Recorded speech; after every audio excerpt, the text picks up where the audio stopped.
Welcome all to NFL Pub Hub right here on Pub Sports Radio. Thank you guys so much for joining us. Another monster Sunday awaits. Week one was fantastic. Absolutely wonderful. 14-8. Can't ask for much more than that.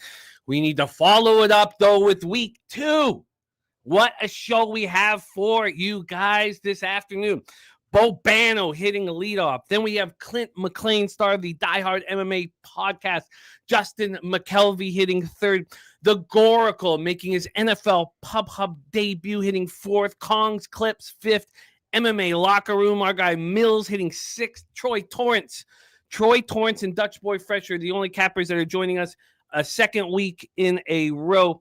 And both were very good on this show. Troy Torrance was 11-8 plus 2.27 units. And Dutch Boy Fresh swept the board. Currently our season 5. Wow. Sorry, I was lost there for a second. I was like, how many seasons have we done? Really, our season 5 leader, Dutch Boy Fresh, 5-0 plus 6.16 units. We got wine time or WT in the house. Sorry, there's a lot of booze last night. I'm starting just sweating out the whiskey from the Crawford Canelo fight. WT joining us from Costa Rica, Frank, Virginia, Rants, Man, Bear, Pig, Big Mastro. And Tuesday is your birthday. Yes, let's have a monster day. And Big Mastro, I need you on the show here.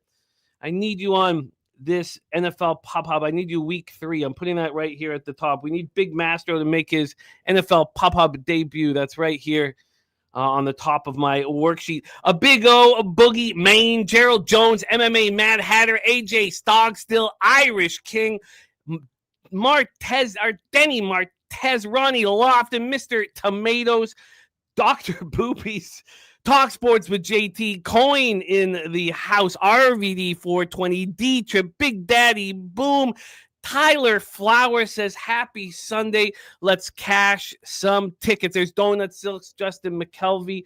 Let's talk about my action quick before we get started with our first capper.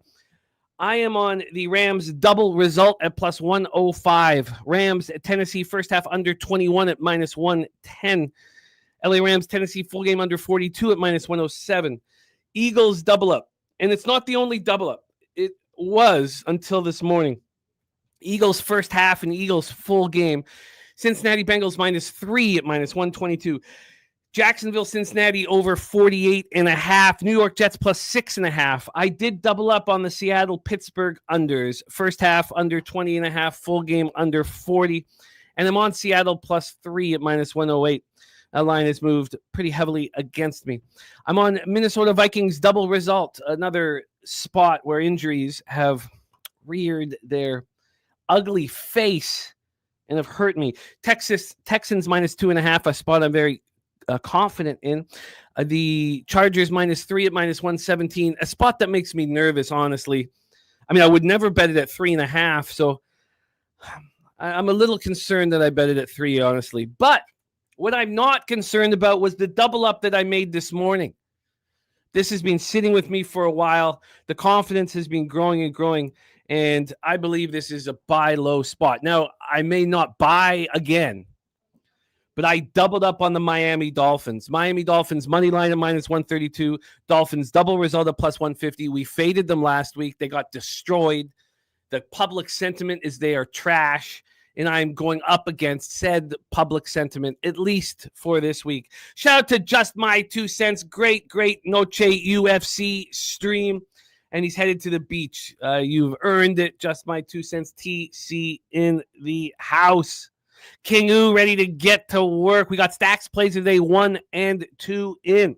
Ken Wood ready to get to work. Woo Rizza. 49ers Saints first half under 20.5. Titans plus 5.5. Lions money line. Lions team total over 26.5. That is the spot. So for injuries, there's nothing major other than Brock Purdy, really. Other than the Vikings injuries are a bit of an issue. We'll go over the injuries for each and every game, and we'll go over the line history. So without further ado, let's bring on our first guest. He was our Season 2 NFL Pub Hub champion, and we love when he hits lead off to get us rolling. So please welcome from Canada's black and yellow Steel Town. I got my Steelers jersey on. Please welcome our friend, Mr. Ian Cameron, to the show. Bobano, how are you? It's good to be back. It's good to have power on a Sunday morning for a change, unlike last week, which is why I wasn't able to get on. So that's nice. But yeah, obviously excited. First appearance on the Pub Hub this season, week 2. I'm actually glad I missed last week because it wasn't a great week for me last week. So it was a good timing. That it's like the Lord Gambler said, you know what, you're going to have a shitty day. We don't need you on NFL Pub Hub. We're turning your power out. And but in all seriousness, it's good to be back. It is great to have you. AM, I meant to give you a shout out to message you. South Alabama Jaguars, you got me on. It was very important to my day yesterday. Thank you, AM, for helping me get to the South Alabama Jaguars. Bobano, let's get to work. We got to go rapid fire. You start with the New England Patriots at Miami Dolphins, Hard Rock Stadium, Miami Gardens, Florida. I just invested in this football game. I just invested on the Dolphins at minus 132 and the Dolphins double result. It's the only thing I've invested in since getting my action in on Tuesday. Christian Gonzalez still out with a hamstring injury, and defensive end Keon White illness is out. For the Dolphins, Storm Duck out with an ankle injury. Austin Jackson toe injury. Offensive lineman Benito Jones, defensive tackle, is out, and tight end Darren Waller is out. Also, cornerback Ethan Warner is doubtful. So is running back Jalen Wright, who's not much of an issue. We have the Dolphins right now minus 2.5 and minus 101. I just took them on the money line minus 132 and the double result at plus 150. From a total standpoint here, Ian, we have the 43.5. It's minus 110 to the under. This has dropped from 45.5. It got down to a flat 43 a couple days ago, but now we're at 43.5.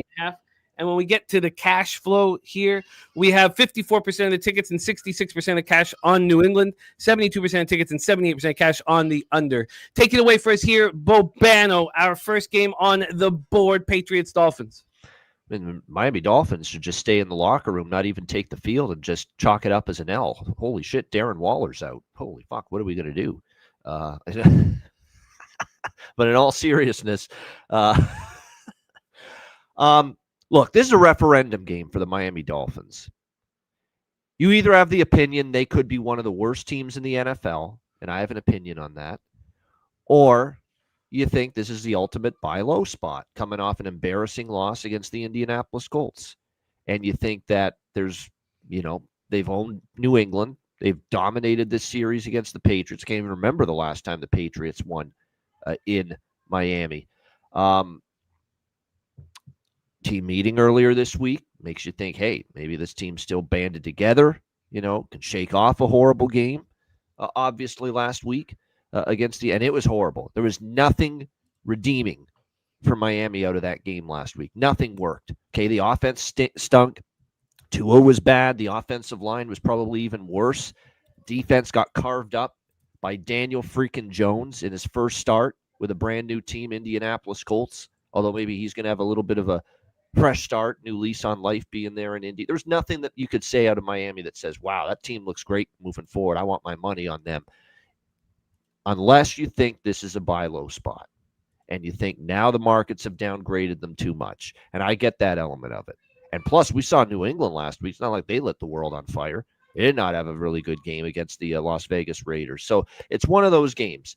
If you think Miami can be somewhat salvaged, I think you probably have to take them in this spot at this number.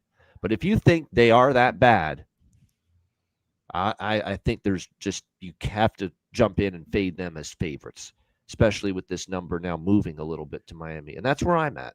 I think they are that bad, and I'm going to take New England here. So I'm a head-to-head with you on this one, plus 2.5, minus 104 with the New England Patriots. I think it's a coaching edge. No one can say to me that Vrabel isn't a better coach than McDaniel. I think that's clearly on the Patriots side here in this game. Now, Gonzalez is a big loss. There were holes all over that Patriots defense when they went up against Geno Smith and the Raiders last week. I get it. But like I said, I like what I saw at times from Drake May. They need a little more consistency. This O-line was upgraded. I don't know if I saw consistent signs of that, but you are talking about a Miami team that really didn't get one lick of pass rush last week against Indy in their game. So it's look, it's a buy low spot for Miami. Totally get it. They've dominated New England head-to-head in this divisional rivalry over the years. I totally get it. But I'm willing to take a stand that Miami could be one of the worst teams in the NFL. I'm not buying into team meetings. I'm not buying into McDaniel, what he's saying. I'm not buying into a lot of this stuff I'm seeing and reading out of Miami that's going to be good, in a game-by-game basis. So I'm going to take New England plus 2.5, minus 104. And you know what I like equally as much? I like this over. I'm shocked this total now is this low, 42.5, minus 120. When I look at last week, I don't think the Miami defense is going to be very good. When you've got the skill position players they have, though, I think there's still hope for the offense.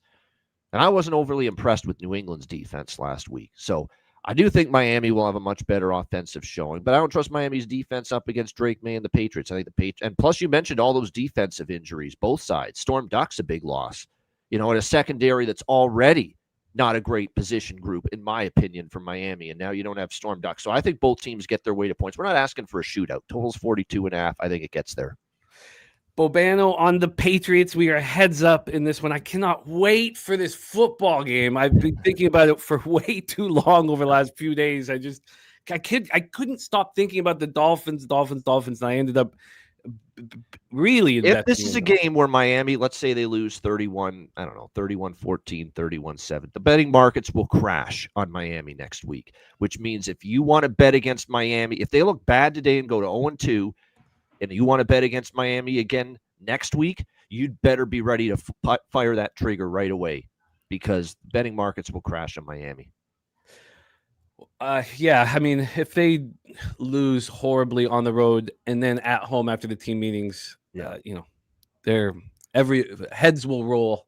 Yeah. We won't see McDaniels there anymore. He'll get fired during the week. Yeah, a functional organization in a spot like this, laying less than a field goal at home, team meeting, all those things are huge bet-on signs. There's no denying that whatsoever. The question in my mind, are the Dolphins a functional team? I'm not so sure. Oh, it's going to be fun. This all is so much fun. All the study, all the work, You invest, and then consequences. Maybe it's just me being mad I wasn't on the Colts. I should have been. I leaned Colts last week, but I didn't love their week 1 track record. And that's the only reason I stayed off the Colts last week. But I wanted to bet them. I wanted to fade Miami at every opportunity coming into this season. Oh, we hammered the Colts last week. I'm also on the Colts season win total over 7 as well. Next up for us, Jacksonville Jaguars, Cincinnati Bengals, Paycor Stadium in Cincinnati, Ohio.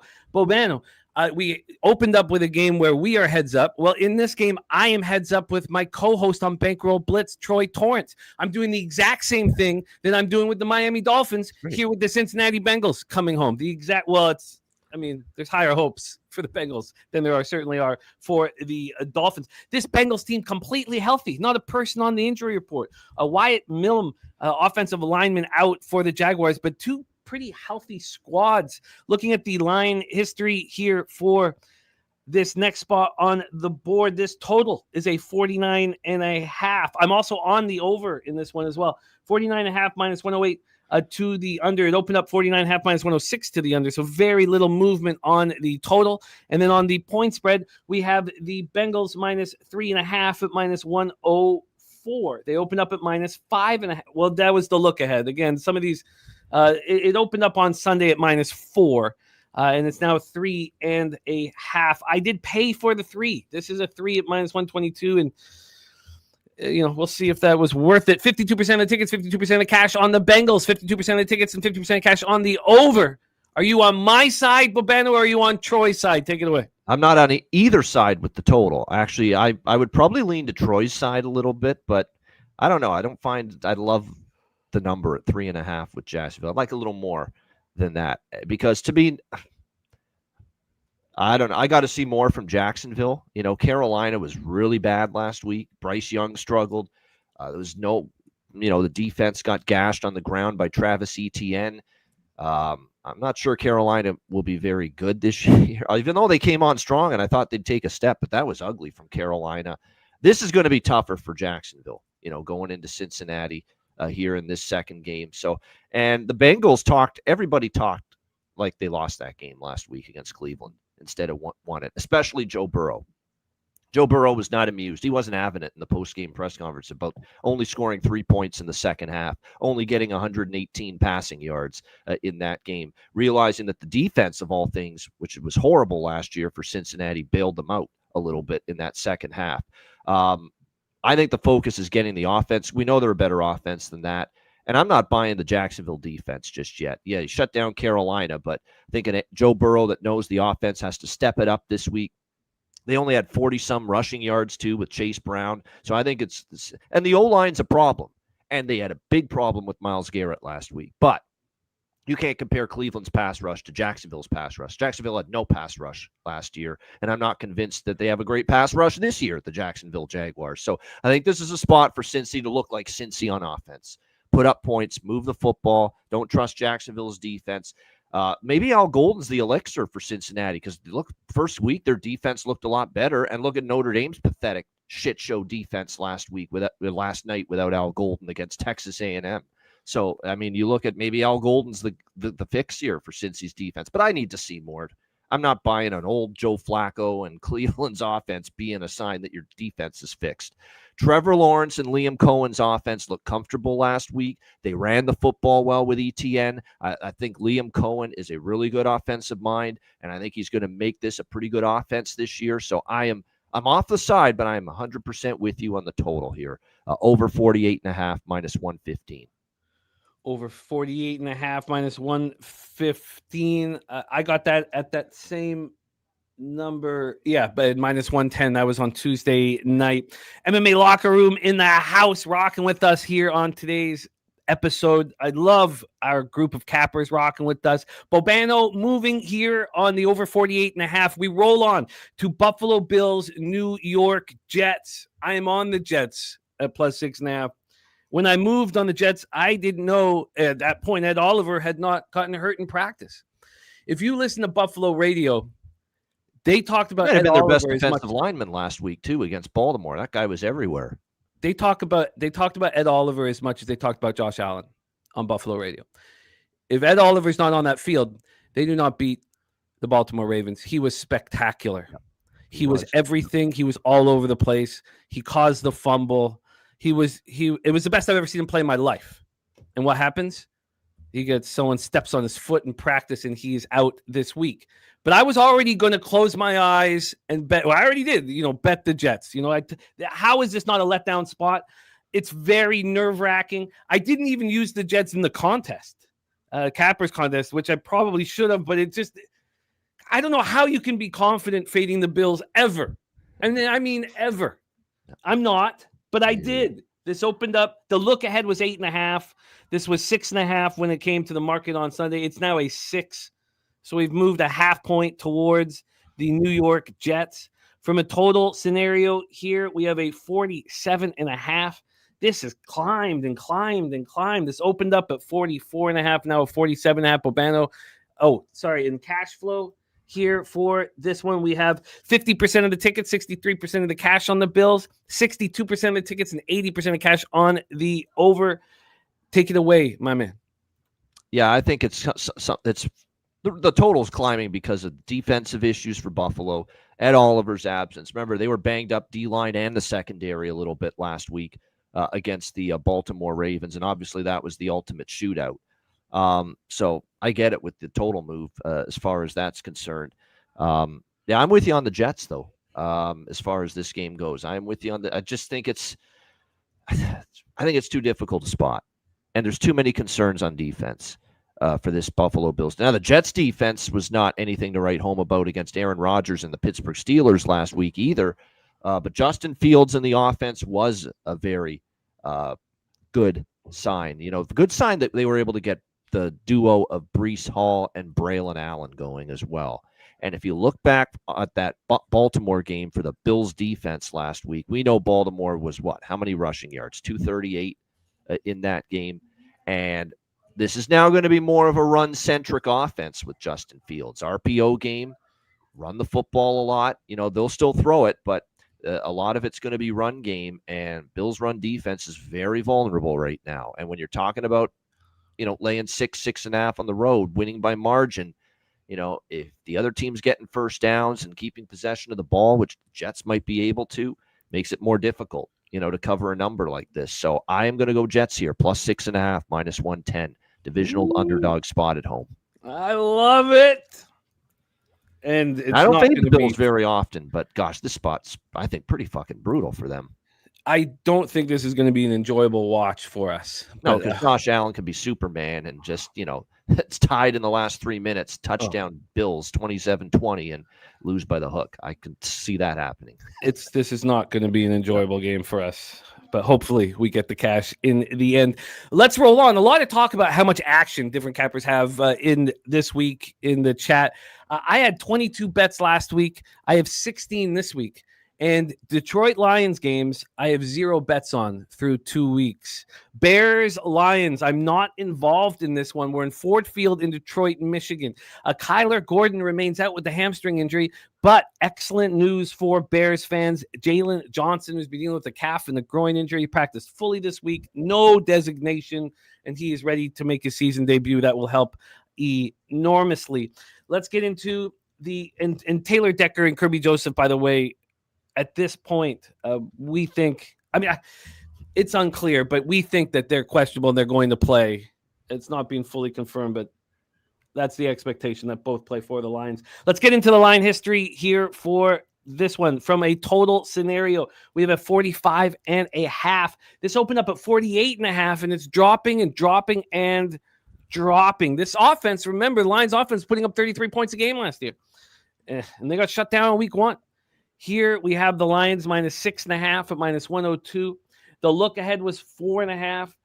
The Sunday this came out at 4.5 and quickly moved to 3.5, which was absolutely wild. Then jumped back up to 6.5. It started getting hammered. So a lot of movement here. When we get to the cash flow for this spot, we have 72% of the tickets, 74% of cash on the Detroit Lions, 57% of tickets on the under, and 59% of cash on the over, and yet it continues to drop. Ian Cameron, take it away, Bears, Lions. Yeah, the Ben Johnson Bowl. Here he goes, back to Detroit now as a member of the Bears as head coach. And short week here for the Bears. Obviously, they look great coming out of the gate against Minnesota, and then we saw Caleb Williams in that offense look a lot like it did in the Matt Eberflus era, quite honestly, in the second half of that game last week. This is a really tough one because you look at Detroit, and they got dominated by Green Bay, but I guess it maybe helps them a little bit. Green Bay looked pretty good again on Thursday night against Washington. That was a very good performance by the Packers. We'll see how this one plays out here between these two teams. If this were to hit 7, for sure, I'd be interested in Chicago. I know there is a long-term trend since 2021, so it's 4 straight seasons it's been in play. That road underdogs that lost in week 1, I think, are close to 70% ATS. Road underdogs that lost in week 1, close to 70% ATS week 2. And that says, take the Bears here. Detroit, though, is just their track record off a loss under Dan Campbell's been amazing. We know how good they've been at home, so I'm a little hesitant, but I'm getting close to moving on Chicago. I am going to go against the market here with the total. This is a low total for Detroit. I know their offense looked terrible. I know it's a new OC. The O-line's got questions. But, 45.5 minus 110 for this over now, Jimmy. I'm going to jump in on that. I think Detroit's offense will play a lot better. How many times have we talked about this over the years? I'm sure you have and other people on this show. Jared Goff's just a different quarterback in that dome at Ford Field. It's just a different offense. So, I think they have a bounce back game in them. I didn't love what I saw from Chicago's defense in the second half. Once J.J. McCarthy kind of calmed down and figured them out, they didn't stop them, the latter part of that game. So I think Detroit does put their points on the board. But I think Chicago chips in too. When you look at that Lions defense, there wasn't much of a pass rush against Love last week. The secondary got gashed a little bit. I think the Bears can probably find their way to, 20, 21, 24 points. And I think the Lions will get into the high 20s at the very least. So I think 45.5 is doable now. There's a low total for this stadium. A lot of the Lion home games the last few years, we're talking high 40s or 50s. So I'm going to take this bargain, 45.5, and go over. You are in business. Over 45.5 minus 110. We roll on. Next up for us, 1 p.m. Eastern, Seattle Seahawks at Pittsburgh Steelers. This game concerns me. This line's moved pretty heavy against me. I'm on the Seahawks. I don't believe really what I saw from the Steelers last week, but it's a very uncomfortable. Terrible, quite honestly. It was really bad. It's very uncomfortable to see 3.5s now. I moved on the under early in the week. There was probably no need for it. Was so low. I just couldn't believe how low it was. And I was like, I'm going to try to get under it. And I'm very nervous about it. I have the first half under 20.5 and the full game under 40. Right now, you can get a better number than that. This is a 40.5. You could get a 41 easily. The under 40.5 is plus 103. So I'm very concerned from a point spread standpoint here. The Seattle Seahawks at the 3, which I got at minus 108, is now plus 116. It's a 3.5. I hate this feeling. I feel it in my gut. It's a sick feeling I have when the line kind of moves against me. And, 65% of tickets, 77% of cash on Pittsburgh, 66% of tickets on the under, 53% of cash on the over. Bobana, we got to speed it up a little bit. Take it away, Seahawks, Steelers. Let me just see here. Yeah, I'm not afraid to go against this, especially now we're getting, more than a field goal with Seattle. I like this. Is another one of those road underdogs that lost, and it gets even stronger when it's a 0-1 road underdog in week 2 versus a 1-0 home favorite in week 2. That the angle becomes even stronger in these situations. So I will get in on Seattle now, and at plus. It looks like, what's funny is that Fanatics confirm this or not. Let's make sure that's not an old number. I'll go with plus 3.5 minus 108 at Pinnacle for this. Plus 3.5 minus 108 with Seattle. I like getting the hook. Now, the scary thing is it's Sam Darnold on the road, and Sam Darnold didn't look great at all last week against San Francisco.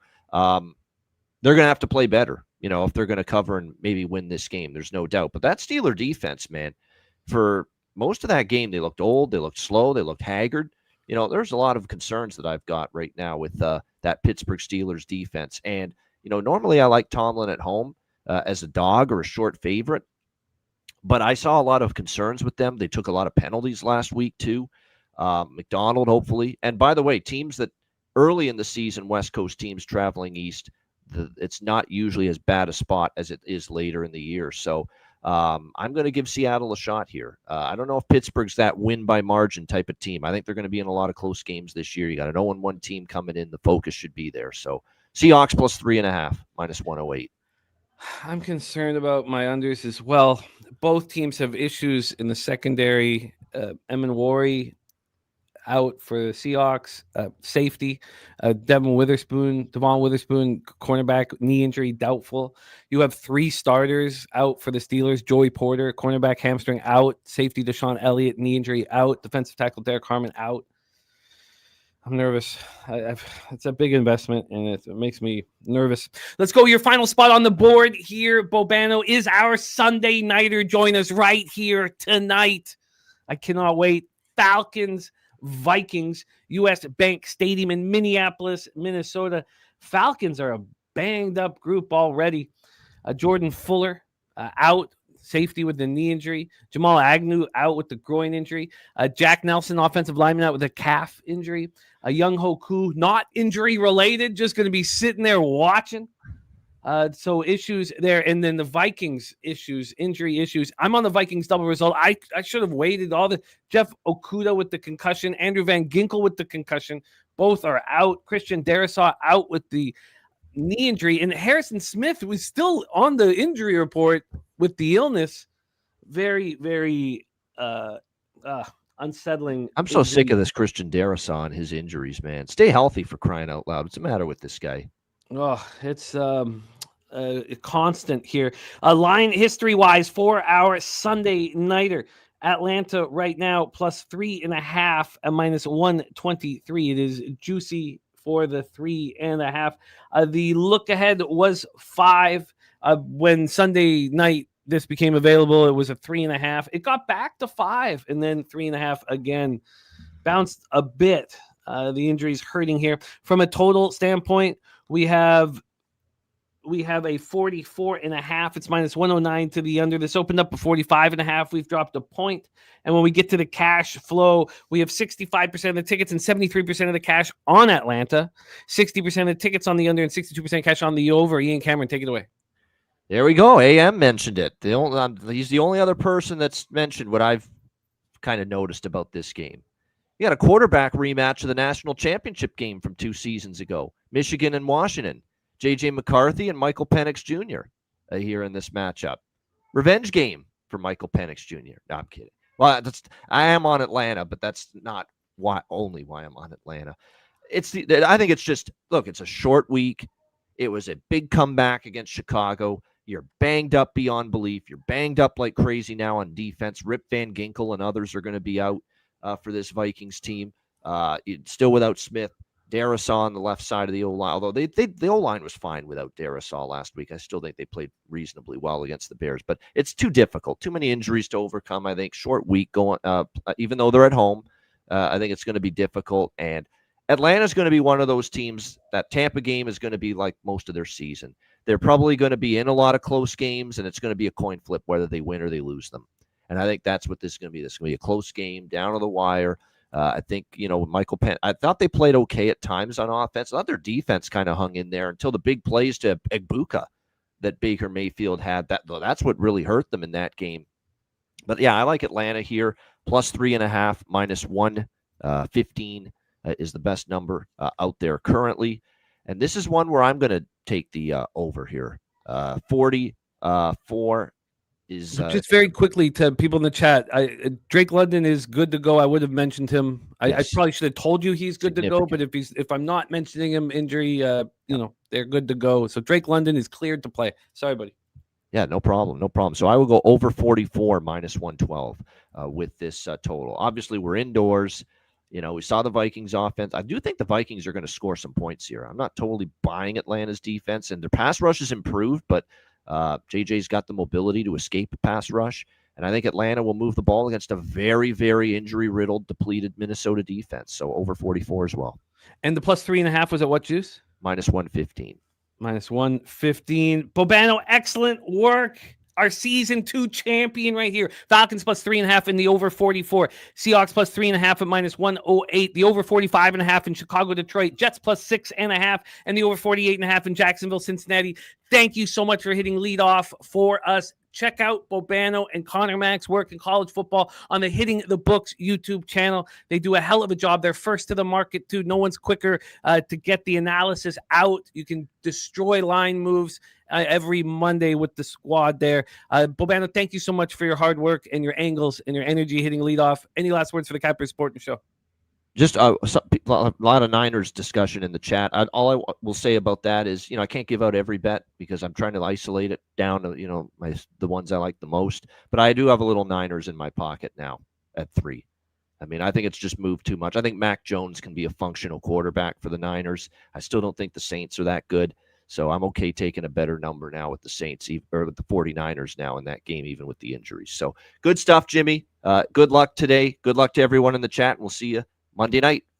Can't wait. There he is, Mr. Ian Cameron, star of the Hitting the Books YouTube channel. We go from the star of the Hitting the Books YouTube channel to the star of the Die Hard MMA podcast, a fixture here on NFL Pub Hub. And this is making his season 5 debut. Please welcome our friend Clint Mlan to the show. Clint, how are you, my man? Morning, Jimmy. My ass hurts a little bit. I got completely roasted in the UFC last night, so I'm going to need some healing in the NFL today. In fact, I don't deserve to wear the money bucket hat. And because it is Viking Sunday, that means the horns got to come out, Jimmy. I'm ready to go. Let's do this. I love it. I love it. We get started, Clint, with the New York Giants, Dallas Cowboys. You have a player prop here. You are going for a score. Cowboys are a pretty healthy group. Deron Bland is out with the foot injury. And, of course, if we're talking about the New York Giants, we will say, Andrew Thomas is not in the lineup. God, this guy is just never available to help this offensive line. That's so terrible. Line history-wise here for this one, we have here we go. Where's Dallas, New York Giants? here we go. We have this total at 44.5. It's minus 110 to the under. This total is not moved. It's just been sitting there at 44.5, not moving. From a point spread scenario here, we have Dallas minus 5.5 at plus money. It's really a 5 now.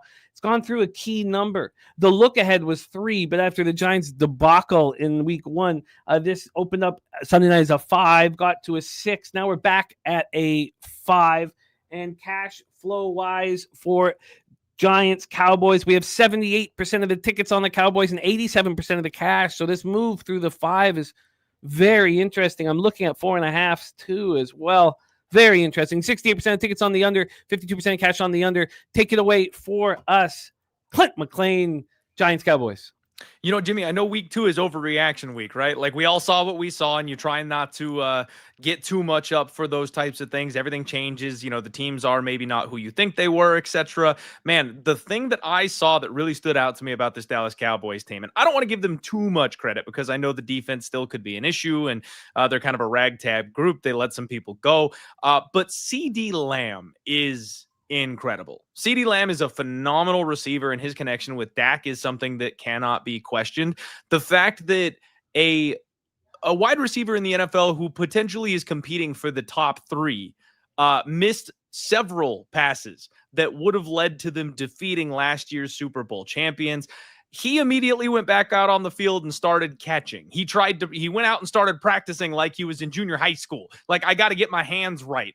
That tells me all I need to know. This is going to be a CeeDee Lamb game, Jimmy. Like, I'm taking the shot on CeeDee Lamb anytime touchdown. It's even money. It's not sexy, but I'm going to take the 2 TDs because I think he's going to tell Dak, you give me the ball, bud. And so we're going to get that plus 550 on CeeDee Lamb to have 2 touchdowns in today's game. And because of that, I do think this game is probably going to be close. I don't think the Giants are as bad as they looked last week either. But I do think the Dallas Cowboys are going to end up finding a way to win this one and potentially not covering. So I did go ahead and throw them in a parlay. I know it's square. They're minus 250, but I think it makes sense. I think they win. I think CD goes off, and that's what I got for this one. Let's roll on, my friend. CeeDee Lamb, touchdown and 2 touchdowns. Next, we have Rams, Tennessee Titans, Nissan Stadium in Nashville, Tennessee. For the Rams, tight end Colby Parkinson is out with a shoulder injury, and offensive lineman Steve Avila is doubtful with the ankle injury. For the Titans, their offensive line takes a hit. J.C. Latham unavailable with a hip injury, and nose tackle Tavondra Sweat out with an ankle injury as well. Safety Kevin Winston Jr. is doubtful, and Khalil Mullings, running back, is also doubtful with an ankle injury. I have moved on the Rams double result and the first half under and full game under. I can't stop betting unders in Rams games, and they keep paying me. We have a 5.5 right now. It's a 5.5. I was not comfortable really with the spread. It opened up at 5. Now it's 5.5. Hard to think that they go out and smash here. It just feels like a business trip, get in and get out. This total is dropping. I like to see that. It got down to a flat 41. Now it's a 41.5. I got the 21 and the 42.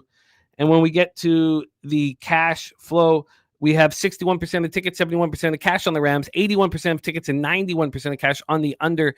This is the first leg of a 2-team parlay. Just hit us with... You've already set up Dallas. So Dallas is, as Clint said, is the first half of it. Take it away the second half.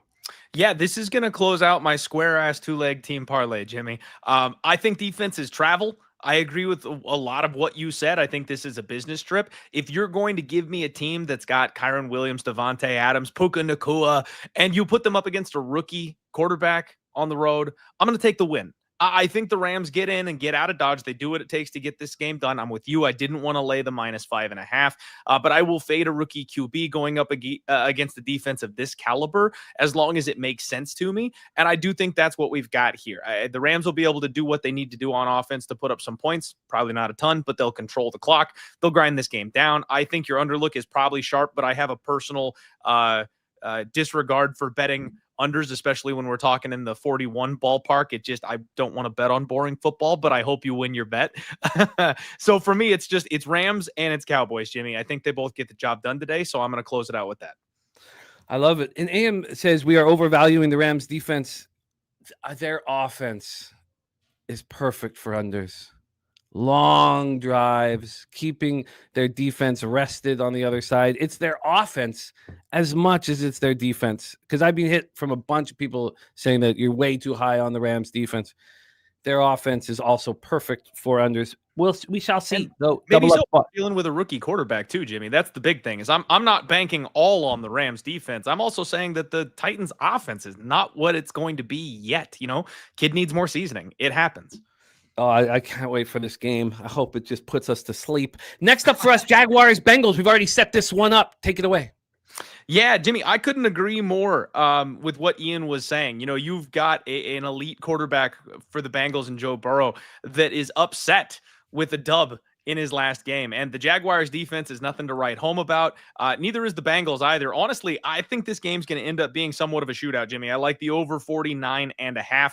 I think Burrow is going to get his in this spot. I think we're going to get Jamar Chase correct in this game. And the Jags are either going to have to go home with their tail between their legs or they're going to have to respond. So, yeah, I think the Bengals probably control the pace of this game, but I can't count out the fact that the Jacksonville Jaguars have weapons and they can also answer and score points. The Bengals defense is not an elite unit by any stretch of the imagination. So even if the Bengals blow this one out, I still think we somehow get up and over because the Jags will score a couple in garbage time. So give me over 49.5, man. I like it. Give me points.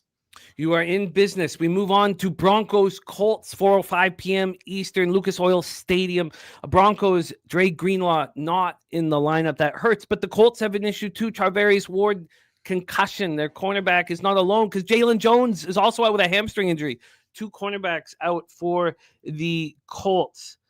As much as I cashed with the Colts last week, I've had colleagues tell me to move on them again, and you'll hear it on the show.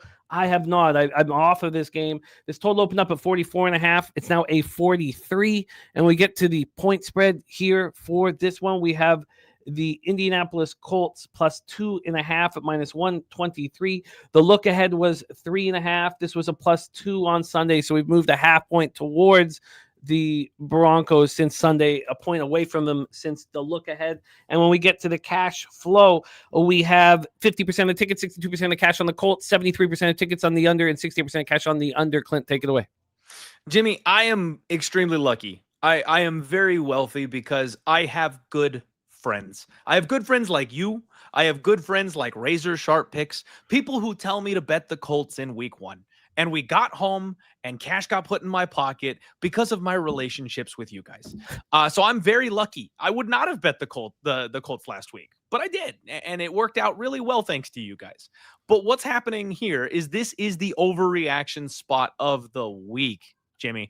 The Colts are being manned by Daniel Jones. And after one game, suddenly the world forgot how much they hated this guy. Suddenly the world forgot how inconsistent Danny Dimes can be. And he is the second coming. Everyone's ready to pile in on the Colts train yet again because they looked just so perfect last week.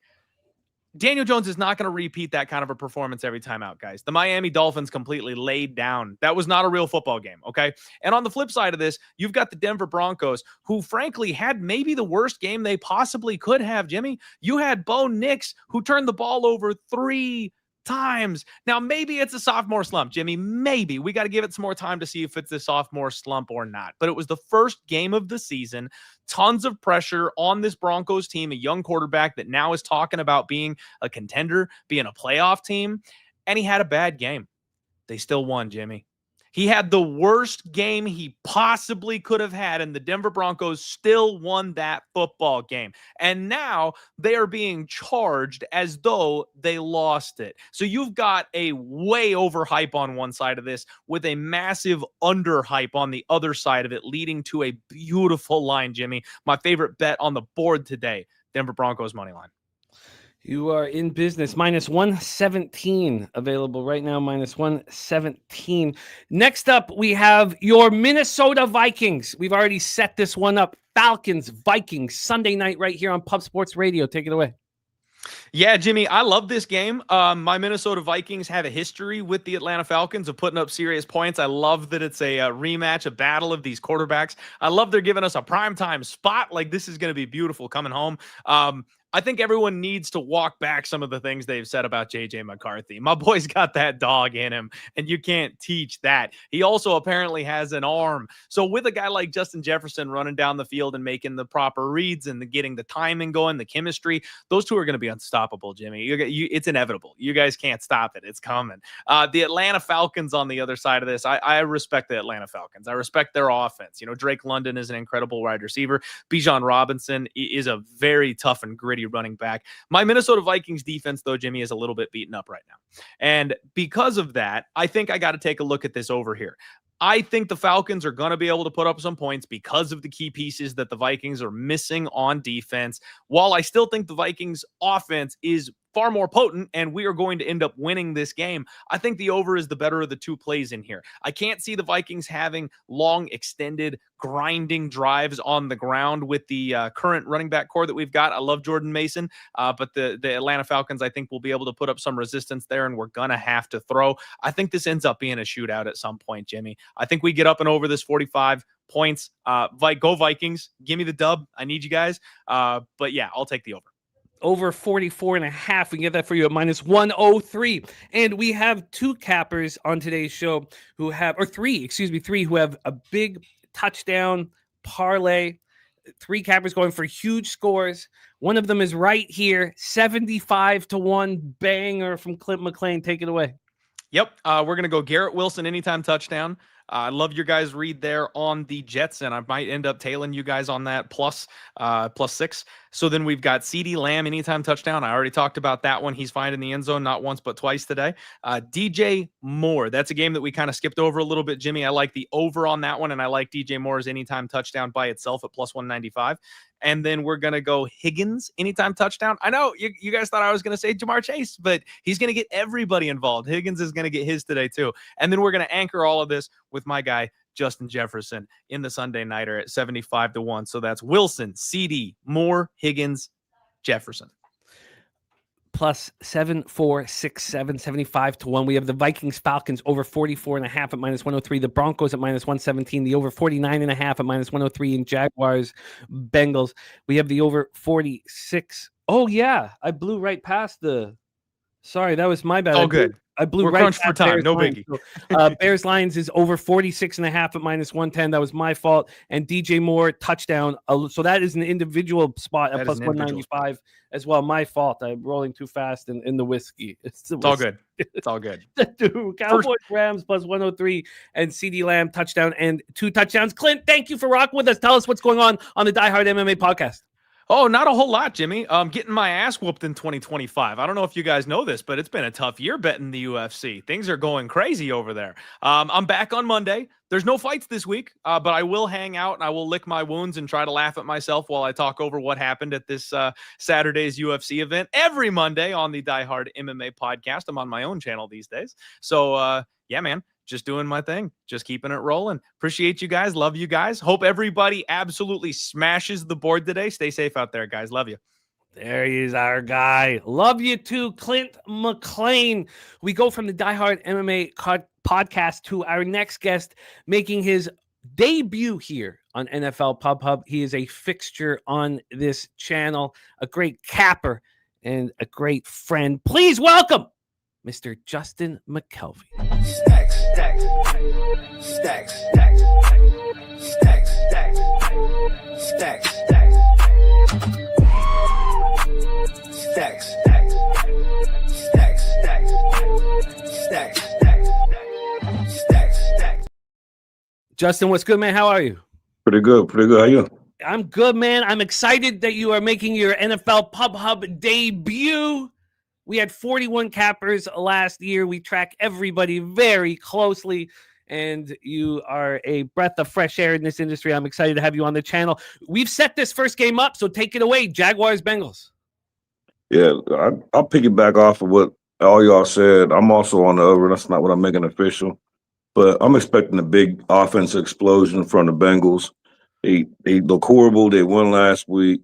I know they was in there talking. I know Burrows and Chase was talking. I know Chase was like, "Yo, what's up with you? Like 2 catches? Like do better."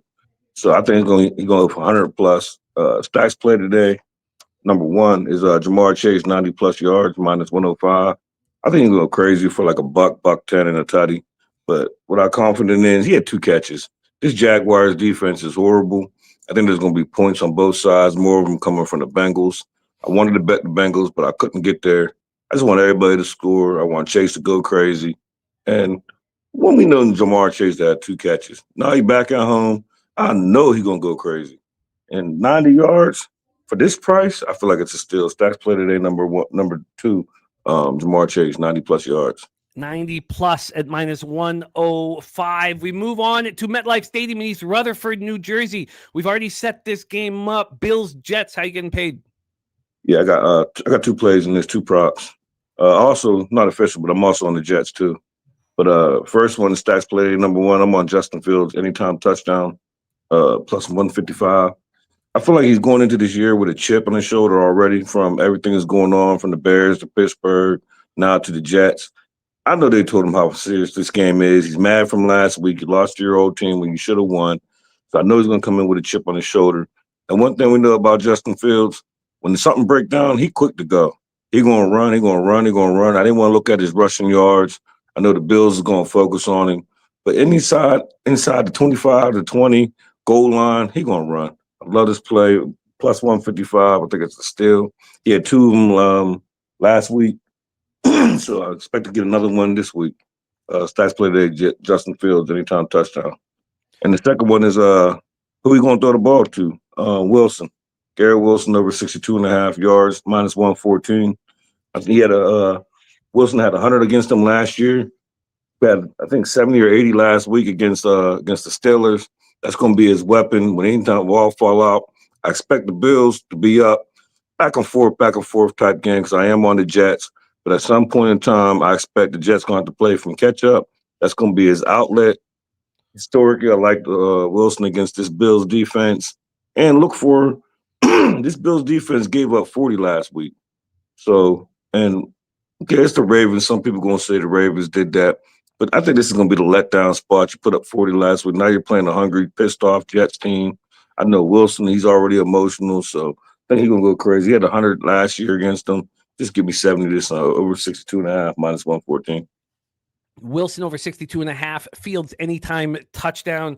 We head to Pittsburgh, Pennsylvania, not far from where you're at right now. Acrisure Stadium, Justin. The Steelers hosting the Seahawks. I'm very uncomfortable with my action on this one. We've already set it up. How are you getting paid here? You want the Seahawks? I am. I'm on. I mean, it's gonna be popular, but I just don't see it. Give me DK over his 67.5 yards -114. One thing we know about DK and Aaron Rodgers, they too petty. You know what? So I know we all know what's going on. The whole world knows what's going on here. He had like 80 last week. He ain't had no touchdowns. I expect him to get in the end zone. I did bet it, but I ain't make it official. I think he's gonna have a bunch of yards. What DK gonna want to do? He's gonna want to go back and kill Seattle. I know the world gonna be on it as soon as they seen the schedule, and I know, but the line's been going up and down. Just because the world on it don't mean it's not gonna cash. And I feel like there's this receiving core for Pittsburgh. Like I'm here, like their stadium is literally like 8 minutes away from my house. This receiving core sucks. So I just feel like all you got is DK. I mean, I like that dude Wilson. He can be underrated second year. Got hurt last year, but I think it's gonna be under. But big time receiver, big time game, revenge. I think the Steelers win. I need the Steelers money line to cash a parlay from a second leg from yesterday. So I do think they're gonna win this game. I wouldn't lay no points ever with the Steelers. I only want them with the dogs, but money line to win the game. DK, big game over 67.5 -114. I love this play. I wanted them to have 3 stacks actually, but I felt like this was going to be extremely public, and I don't like making public play stacks. So like doesn't work out. But when I quietly bet it, they work out. Harold Williams just joined you on that bet at DraftKings, joining you on Metcalf. Yeah, it might be stepladder material. Like I know you, and then they're talking to Aaron Rodgers like, yo, you know what it is. If not, he gonna go crazy. You know how he get. I don't question his character, DK Metcalf. I think he's going to be up for this game, and whether it is blocking, running, like he'll do it all in this game. And his blocks are going to be crazy. Oh, I would be. I'd keep an eye out for him. Like too. Deke Leaders type blocks. Yeah, I keep an eye out for Metcalf if I'm a Seahawk. I can't wait to see this game. I can't wait. If there is a turnover, Metcalf is going to put his shoulder through a Seahawks chest. Yeah, it's gonna be. It's underrated, but it's gonna be a crazy game. Then we have the Sunday nighter, Justin. Falcons, Vikings, US Bank Stadium, Minneapolis, Minnesota. We set this one up already. Take it away. Go Falcons. I'm on Michael P for president. Give me over his 8.5 rushing yards, minus 120. However you look at this game script, I did bet us, like, again, I'm not making it official, plus 3.5. I do think we're going to keep this close, possibly win this game. I expect a lot of points. But with this defense, who doesn't seem like they're going to be the same defense as last year, but if they blitz, even going back to Washington, he going to get up out of there. I want to say he had 30. I wrote it down. I don't know what I did. 20 or 30 yards last week rushing. He's going to run. He's not like a Justin Fields, but he's going to run. So 8.5 yards when y'all come at him, no matter what the green script is, even if you got to manage it, if he sees the back of the DB, he's gone. He's going to run. I just need 10 yards. That's all I need. Over 8.5, minus 120.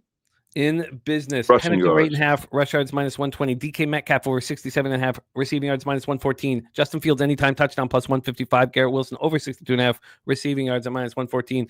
Jamar Chase 90 plus receiving yards at minus 105. Justin, thank you for rocking with us. Support our guy Justin on X. He puts all his action out there nonstop. Stacks plays of the day, asks for absolutely nothing in return, just wants us to beat the books. I'm going to put his X handle in the chat. Please hit the link and support our guy. Justin, thank you so much for your hard work, my man. Any last words for the Capper Sporting Show? Thanks for having me. Let's kill it. Let's get it. There is our guy, Justin McKelie. We go from Pennsylvania up to Ontario for our next guest. He's been a fixture on our channel for the last little while, and we love it. He is also making his NFL Pub Hub debut. Please welcome the Goracle, Gorky, in the house. Gorky, how are you? What's up, fellas? Let's get paid. We start, because this is your only single bet here, so we're going to start on the Monday nighter. Tampa Bay Buccaneers at Houston Texans Energy Stadium in Houston, Texas. And Tristan Wirfs is out with a knee injury, offensive tackle for the Buccaneers. That is a big loss. And we talked about the wide receiving group on the Texans getting hurt, but Braxton Berrios out, Christian Kirk out, and Jake Andrews is out. Now, Garrett Patterson, last year's starter, is the backup. He started 15 games last year, so it should be fine. But Jake Andrews is a loss here. And I'm on the other side of this action, so this is not going to be fun for me to listen to, Gorky, my man. Take it away, Bucks, Texans. Listen, man. Mike Evans. This guy is a winner. This guy deserves all the praise that he's going to get. In my opinion, he should be a first ballot Hall of Famer. And I just think the Buccaneers, they know how to win. Coming off of last year to lose to Washington, they're going to be pissed off here, going back on the road. Give me the Buccaneers money line, and, I'll live with the consequences. If this supposed better team and quarterback and CJ Stroud and the Texans beat me, so be it. You know, I saw a stat here, and I had to, sometimes I see a stat that I just have to take a picture of and keep on me. Here it is. Last 22 starts, Baker Mayfield is throwing for 5,777 yards. Josh Allen just 4,984. Baker completion percentage 70.4%. Josh Allen 64.3. Sorry, my ears need to take a picture of that. What did you say? Baker Mayfield 52 touchdown passes in the last 22 starts. Josh Allen just 34. Baker Mayfield pass rating last 22 starts 107.2. Josh Allen 99.8. You know what that is? That's that Oklahoma swagger. John Mateer has it now, and Baker Mayfield does not give a shit. He's a winner. He won in Cleveland. Cleveland hasn't recovered since choosing to let Baker Mayfield go for Deshaun Watson, and they shouldn't ever recover.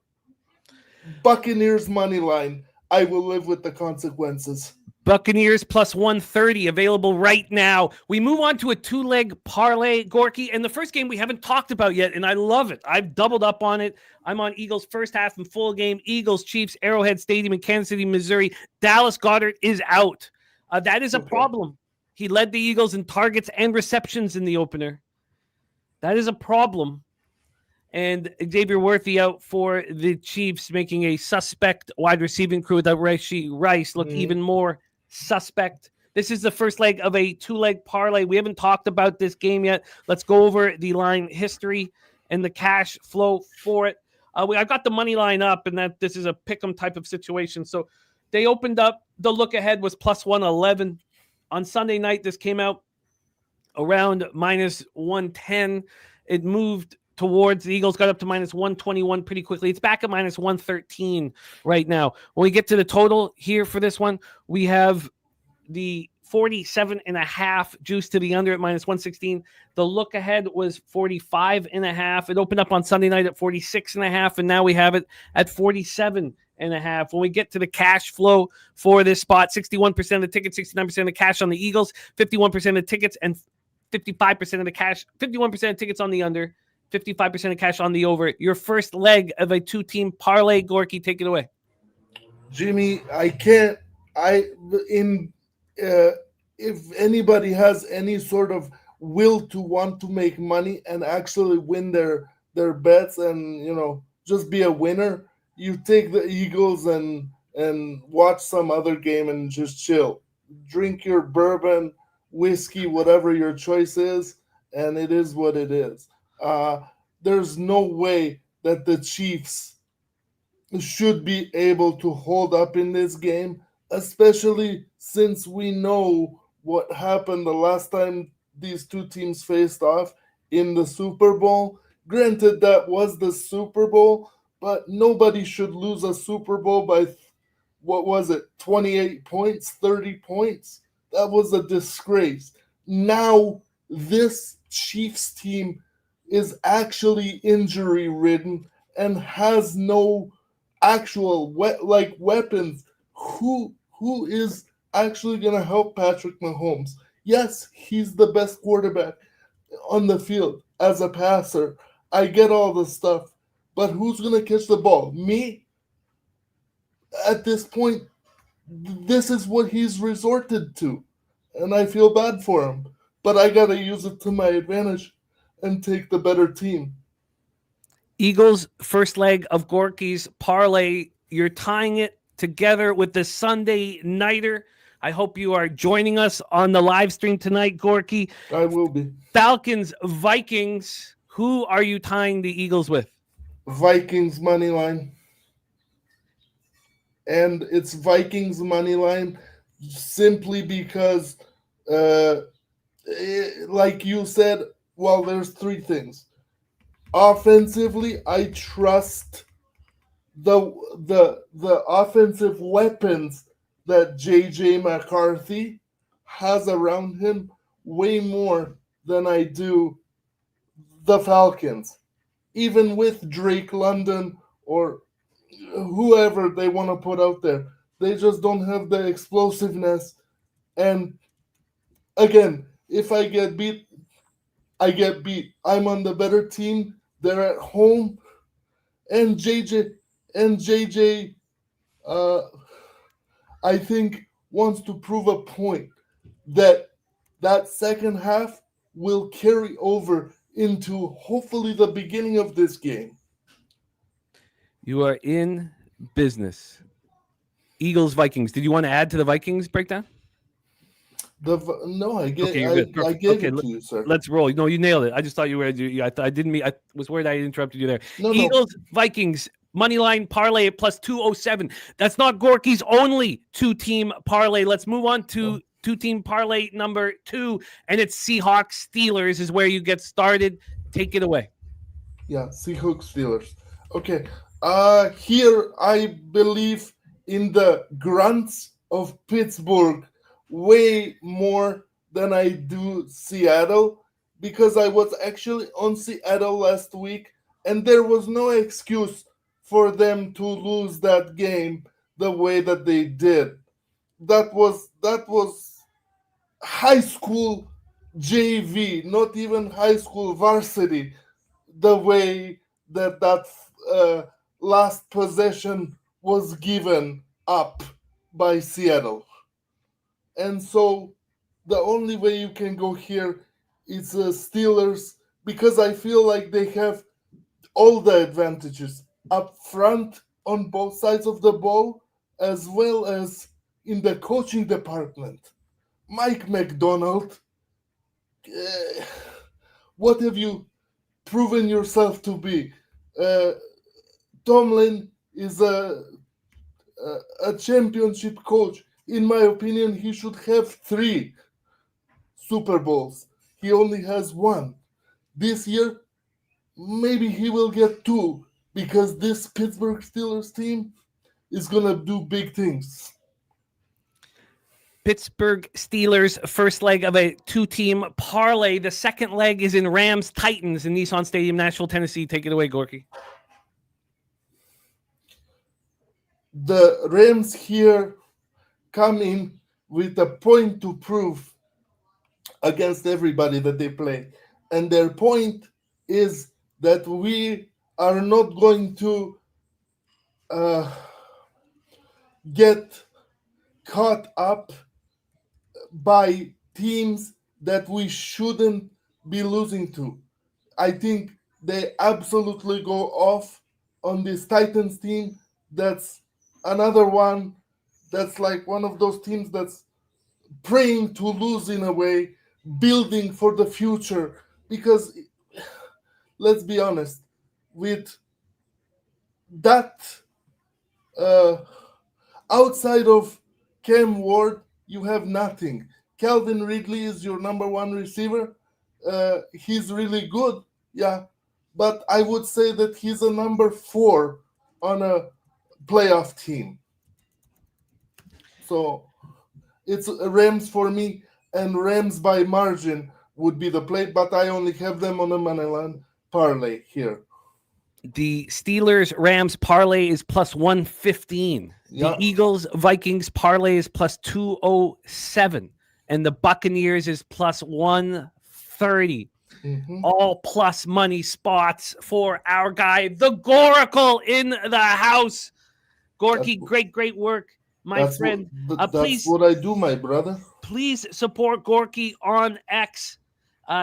Always putting out his action. Another just completely selfless capper, and one that we are thankful and fortunate to work with. I'm going to pop his X handle here in the chat. Please hit that link. Gorky, any last words for the cappers supporting the show? I do.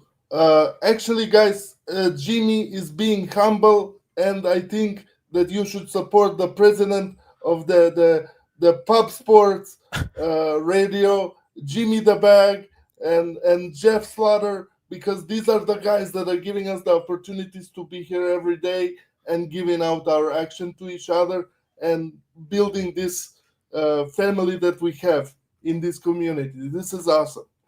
Much love, Gorky. Great work. 2 back-to-back debuts from Justin McKelie and the Goracle.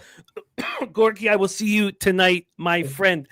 It is time to bring on our next guest, a fixture on our college football show, The Tailgate, also right here on NFL Pub Hub. He is a monster capper. We all want to know what his best bet is each and every day, whether it is in mixed martial arts or college football or the NFL, which is why he's here right now. Please welcome our guy, Kong's Clips.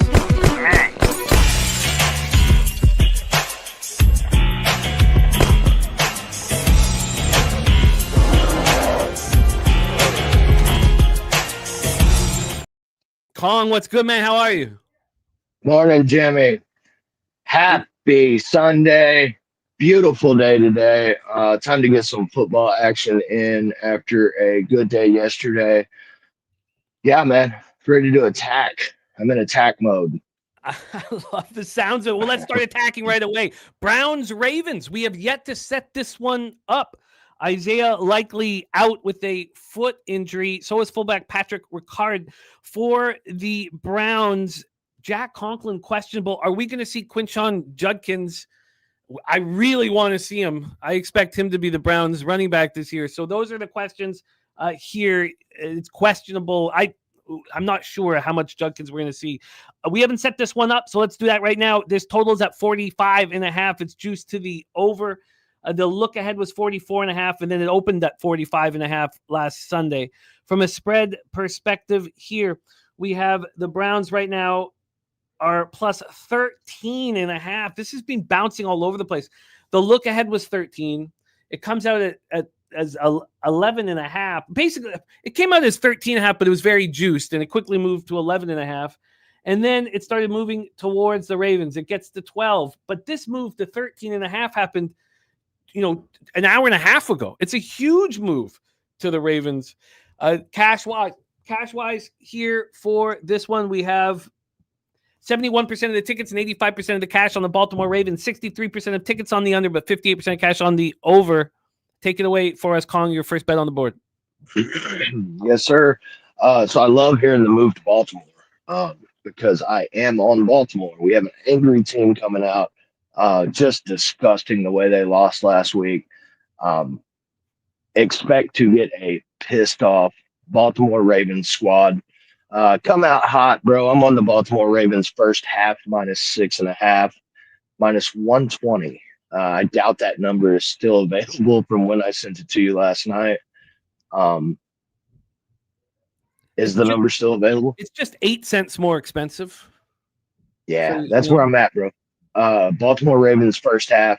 I think they come out hot. I do have the full game in my Cappers contest picks.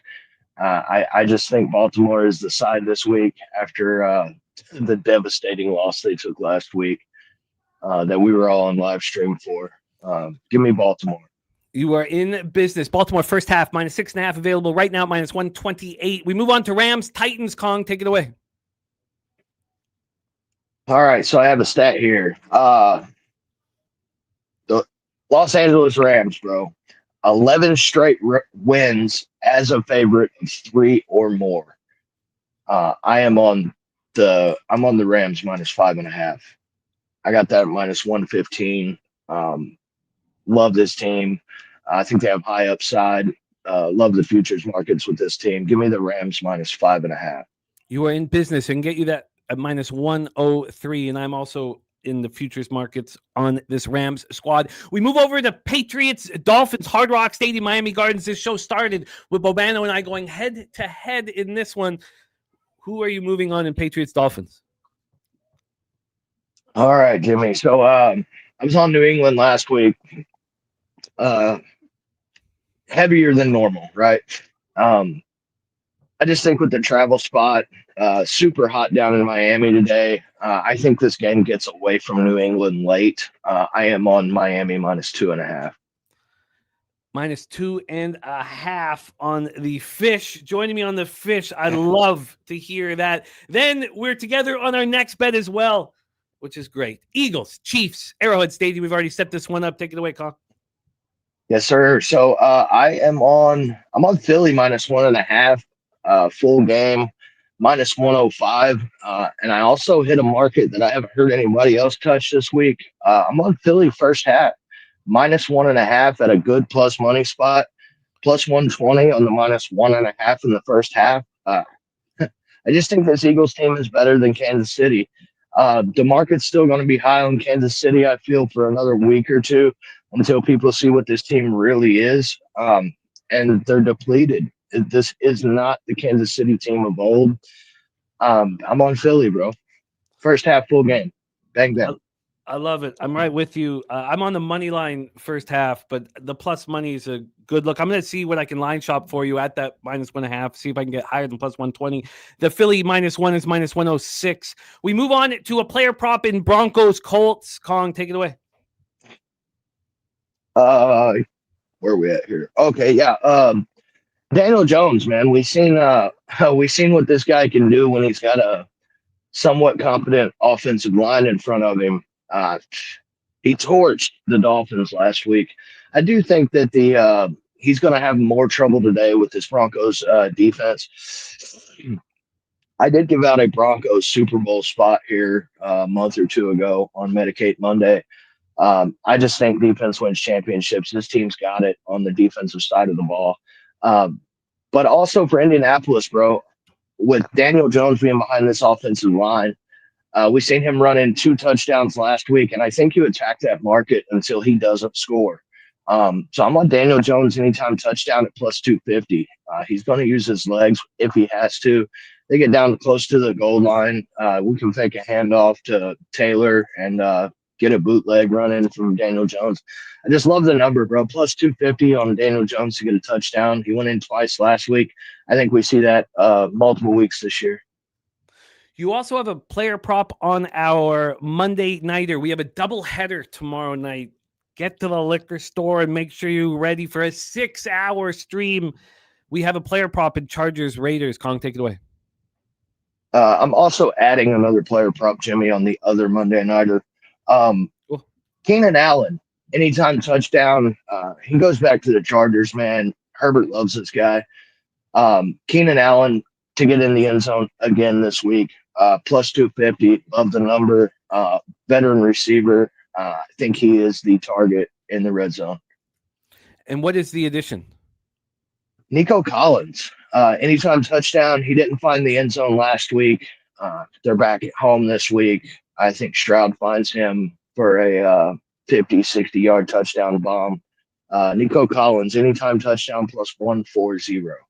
You are in business. Now, we're going to drop 2 exciting bets here. First off, we have a 6.5 point teaser, 4 teams included at plus 200. Walk us through the 4 spots. All right. So the LA Rams game, the under, Rams, Tennessee. I'm taking the teaser to the under, 48 points. Love the Titans defense and the Rams defensive line. Those young guys, Burst and Fisk and company, great defensive line, young, hungry, and Cam Ward being a rookie. I just think he's going to get pressure. I think this is a very low-scoring game. Give me the under 48.5 in the first leg of the teaser. Baltimore, -5. We bring that big number down to a 5. I think Baltimore's hungry this game. They come in, get out unscathed, and win by more than 5 at Cleveland. The Colts. We tease this up to 9, playing Denver. Again, I think this is a low-scoring game. What we've seen with the Colts last week, this is a home game. I do like the Colts in this game. I didn't want to play the 2.5, so I put it in my teaser at plus 9. I think they cover the 9 in the teaser. The Philadelphia Eagles. Eagles went outright. But if we have some late game magic from El Capitan, Patrick Mahomes, and he drives them down for a game-winning field goal, I cover this 5. Philly plus 5. The teaser is plus 200. In business, Rams under 48, Baltimore -5, Colts plus 9, Eagles plus 5. And then you have a 57-1 touchdown parlay here. We have another touchdown parlay with our next guest. This is a fun one. 57.5-1. Take it away, your touchdown parlay. Yeah, so if you don't play these every week, I don't consider you having fun in the gambling world. I play these every week, bro. Bet size appropriate. Don't go out here and put 1 or 2 full units on these things. These are sprinkles for the fun of the day. Lamar Jackson, anytime touchdown. I think he finds the end zone. He's going to be aggressive. Might look at his rushing yards as well. Jamar Chase, anytime touchdown. He didn't find the end zone last week. Look for him to get right this week.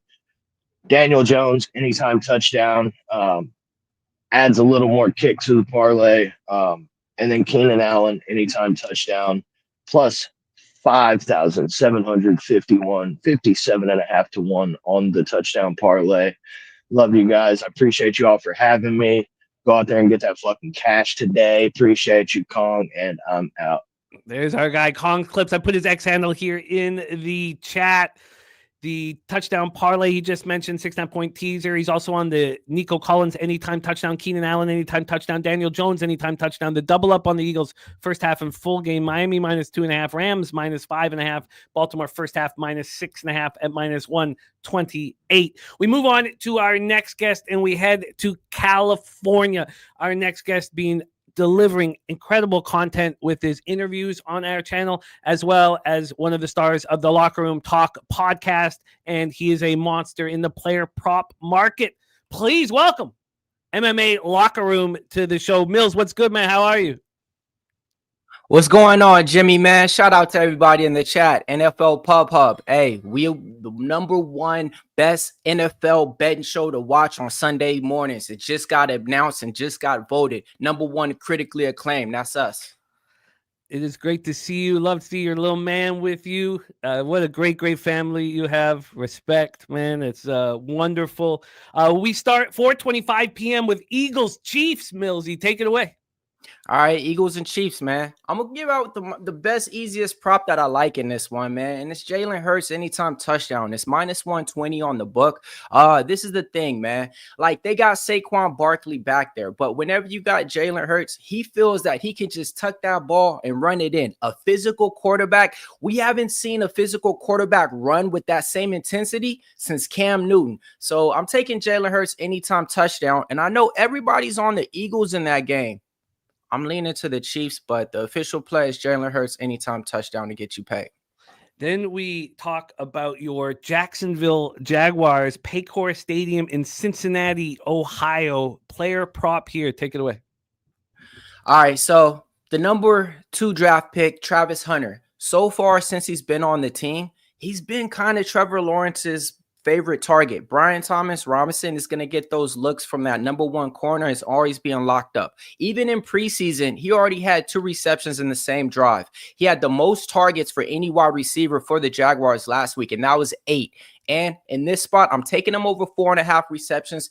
I got it last night around a -115. I think it's around a -125 today. With that being said, he is going to be playing more on the defensive side against Jamar Chase. They want to line him up against a #1 receiver and see how he can do. Even though that's going to take out some of his game, Travis Hunter is a type of player receiver that runs that slot type of route to where we don't really got players like that. So I'm looking for Travis Hunter to eat. I wouldn't be surprised if he gets a touchdown today too. Travis Hunter over 4.5 receptions. Now we move on to a 2-player parlay, touchdown parlay. The first leg of it is in Cleveland Browns, Baltimore Ravens, M&T Bank Stadium in Baltimore, Maryland. Take it away. Auto bet for you guys, man. Derrick Henry is starting off the season just like he's supposed to. He put up a number of rushing yards in his first game out. Playing against the Cleveland Browns, you guys got to hear it out, man. Whenever these teams play divisional games, I'm talking about from 10 years ago when Bengals used to play with Corey Dillon versus them. It's always going to be a closer line game. So I think you can really rely on Derrick Henry to get a touchdown instead of going over his rushing prop. That's the first leg of the touchdown parlay. We move to AT&T Stadium in Arlington, Texas for the second leg. Take it away. Man, Kyren Williams, to me, he's one of the more consistent players for me, man. My bad. I thought this was Javonte. This is my bad. I was like, it's Jameson, Javonte, or Kyren. And I thought it was Javonte. So we don't head to Dallas. We head to Tennessee. Take it away. Yeah, man. I mean, this guy just got a new contract, man. And the thing with him and McVay, he don't got a lot of players that he can rely on and trust. And when he does, he goes to him in that spot. And that's been Kyren Williams with him, man. Last year, he was one of the more consistent running backs to score touchdowns for us. They raised it up at the end of the season. Now, you can get him probably around -160. But the thing that I like about his touchdown parlay while we're in that second leg is the running back field for them. They don't really got nobody taken away from his carries, okay? And he can catch it out the backfield too and catch it off a screen pass and get you that touchdown. So it's a 2-leg parlay. It's +127 at the window. Meet me at the window and let's get paid. Derrick Henry, Kyren Williams, +127. That is a 2-player parlay. Now we get a 4-player TD parlay at 28-1. Walk us through these 4 players. This was given out last night when we were killing on the Locker Room Talk podcast, man. What did we do? We went 4-0 on our bets. Damn near would have been 5-0 on all our premium plays, but one of them got pushed on that. So this one actually came from me and my man Joey, okay? I hit a good parlay last week with the main quarterbacks to score and the main running backs, man. I gave out Caleb Williams plus 500. I think that's one of the ones that's going to cash a lot, like at least 7 times out the season. But this week, let's get it started, man. I'm taking Justin Fields anytime touchdown. He's playing against another mobile quarterback in Josh Allen. Whenever you got 2 quarterbacks playing like that, it's kind of like, if you can do this, I can do that better. I wouldn't be surprised if he gets 2 touchdowns. I'm taking Josh Allen anytime touchdown. It's actually lower than James Cook touchdown in this prop. Same moxie that gets you playing against Justin Fields. If you can do that, I can do that better. Wouldn't be surprised if he gets 2. Third one, Lamar Jackson is plus money. I don't know what the books are catching on right now, but Lamar Jackson is one of the guys that we like because he could break a 30-yard run and run it all the way into the end zone too.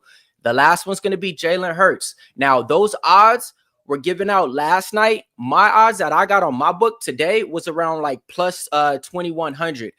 So I'll give that number out because that's the number that I seen when Joey gave it to me. It was like plus 2,900, but I didn't have those odds available on any of the books that I played it on. So it's plus 2,100 for all the mobile quarterbacks to score. I love it. I love it. It's a fun one. My last 2 for you, Jimmy. My last 2, okay? And these are ones that I really feel confident in. I'm taking CeeDee Lamb over 6.5 receptions, okay? Now, like people were saying already, he's a target machine out there for Dak Prescott. And whenever he has a bad game, because I remember this for the last 2 years, he comes out there and he eats early. So I'm taking him over 6.5 receptions. And my last one's going to be Darnell Mooney. Wide receiver for my Atlanta Falcons on this Sunday night game. I'm taking him over 3.5 receptions. He missed the first game out, and that cost us a crucial play when we threw it to Hodges instead of him. And Darnell Mooney is the type of guy to where he can get you 2 receptions on one drive. Really like the way that he played with the Chicago Bears, but he's really making his name known with the Atlanta Falcons over here. I love it. Are those both minus 110 spots? Minus 130 for minus 130 for Mooney, and then let me see. I wrote it down right here. I have what a monster season Mooney had last year. I'm looking forward to see him in this offense again. And I got Lamb. I think. Let me see. I just got minus 136. Minus 136. Darnell Mooney over 3.5 receptions. CeeDee Lamb over 6.5 receptions. The touchdown parlay: Allen, Fields, Hurts, Jackson. The 2-player parlay: Henry and Kyron Williams. And then we have Hunter over 4.5 receptions and Jalen Hurts anytime touchdown. Roy Belmas, it is great to see you. I hope all is well on the Big Island, Hawaii, coming to us from Roy Belmas. What a treat it is to have you here, my man. Thank you so much for rocking with us. I'm going to put MMA Locker Room's X handle here in the chat, whether it's interviewing mixed martial arts stars or breaking down fights or giving out player props. This is a must-follow capper. Please support him. My man, any last words for the cappers supporting the show? Yeah, man, I just want to say, man, shout out to everybody rocking with us, man. To see where this channel grown from is crazy. I'm the longest capper here. I'm the longest content creator here. So like just to see everybody that we got here now coming from the chat, coming from other channels, I love to see it here. I know you guys don't see the face all the time, but I'm always in the chat. And don't forget, man, it's always about just having fun because winning bets is only half the thing. It's about saving that money and investing in something else so you can build around you. If you ain't doing that, what are we even gambling for? So with that being said, F the rest out. We the best out. Pub Sports Radio. There is our guy, MMA Locker Room in the house. We move on to our next guest, my co-host on Bankroll Blitz, coming off an 11-8 plus 2.27 unit performance on week 1 here on our show. Back in business. Please welcome our friend Troy Torrance to the show. Troy, how are you? I'm doing a lot better after hearing Millsy drop some bombs. Just made me an ultra fan. What Mills just said, because that's what you do. You got to diversify. Once you build a bankroll, you have to invest it somewhere else to watch your stockpile of cash grow. Very important what he just said. Couldn't fucking agree more. Glad to be here, Jim. Ready to get into it. We're going to go rapid fire here, Troy. We've already set all these games up, spread, injuries, everything. So keep it tight. Just rapid fire. Jaguars, Bengals, take it away.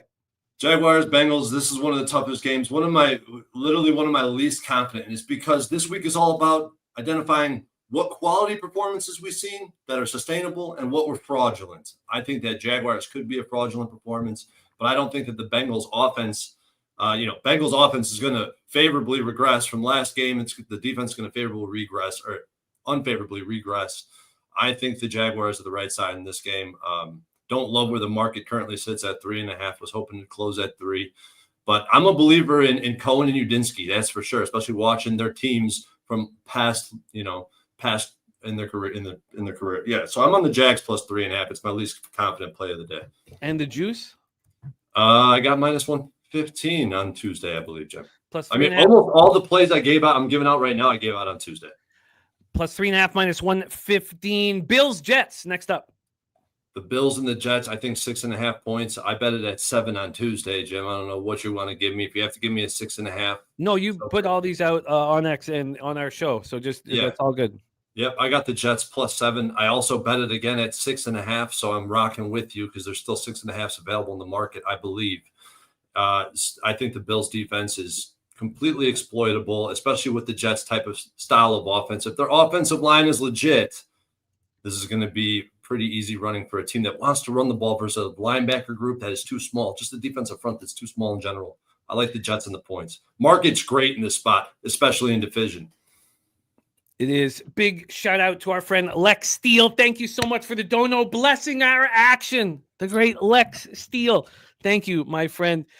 Bills, Jets. You're on the Jets plus 7, minus 120, which moves us on to Ford Field. Bears, Lions, and the plus 6.5. So I got the Jets plus 7, minus 115. The Jets plus 6.5, minus 105 is when I gave it out. So all right, double up spot there.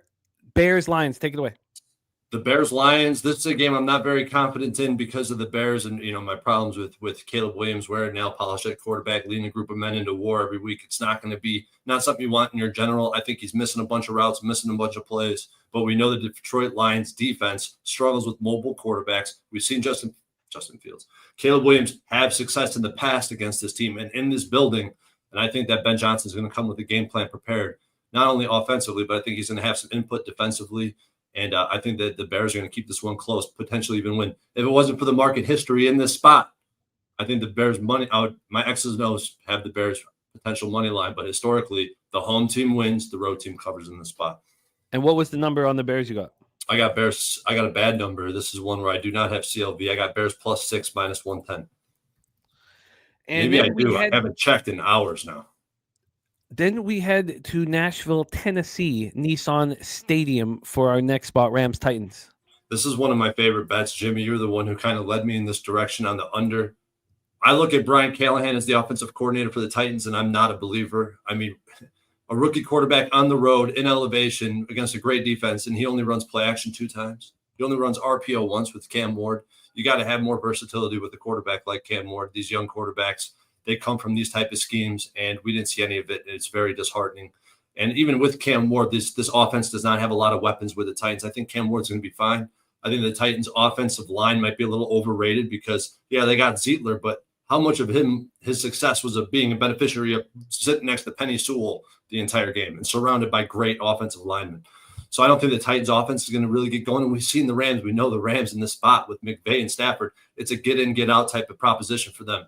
They're not going to be a team that's going to run up the score. They're going to get the win and get out. Super professional squad.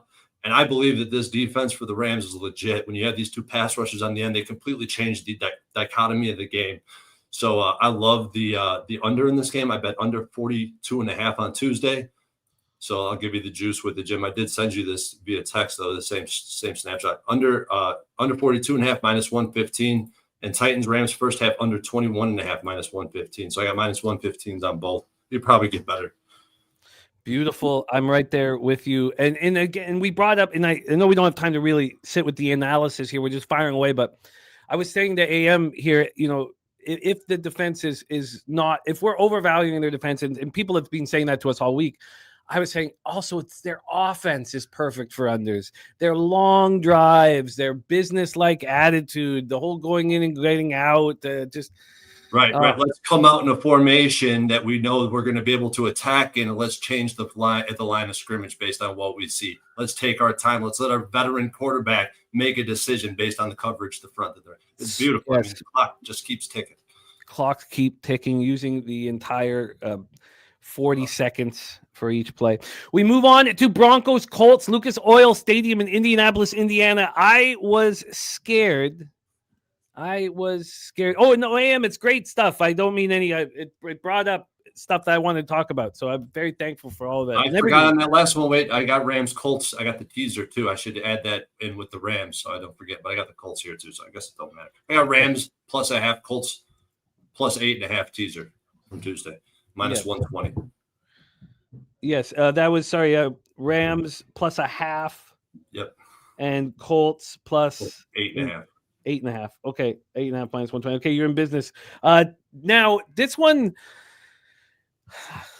I might be making a mistake. I might be leaving. I've got a few hours to figure it out, so I'm all ears here. I really like the opportunity of sitting with these games after we cap them for 5 days and seeing which spots you really want to attack. And the Dolphins came to me over the last 48 hours. I was like, I have to bet them. The Colts I've not moved on, and we were so high on them last week. Take it away. Lucas Oil Stadium, Indianapolis, Indiana. So this goes back to the very first point I made, is trying to identify which performances from week one that are sustainable, that are predicated on something more than just luck or a big play here and there or whatever it is. Like, this is a sustainable scheme that Shane Steichen, I think he's got his perfect quarterback in terms of what he needs to do to accomplish what Steichen wants to do offensively. It's play action. Danny Jones led the league in play action. He led the league in RPO in attempts and in yards. I mean, it's just incredible what Steichen, like, we were so high on Steichen, he just didn't have a quarterback that could run his scheme. I think he's got one now. And I think we've seen how big of it, how dissociated the quarterback is in New York Giants. So, like, I don't want to even put what we've seen historically on Danny Jones, because I could tell he's not the same player now. This could all blow up in my face, and that's fine. And that's what this is all about.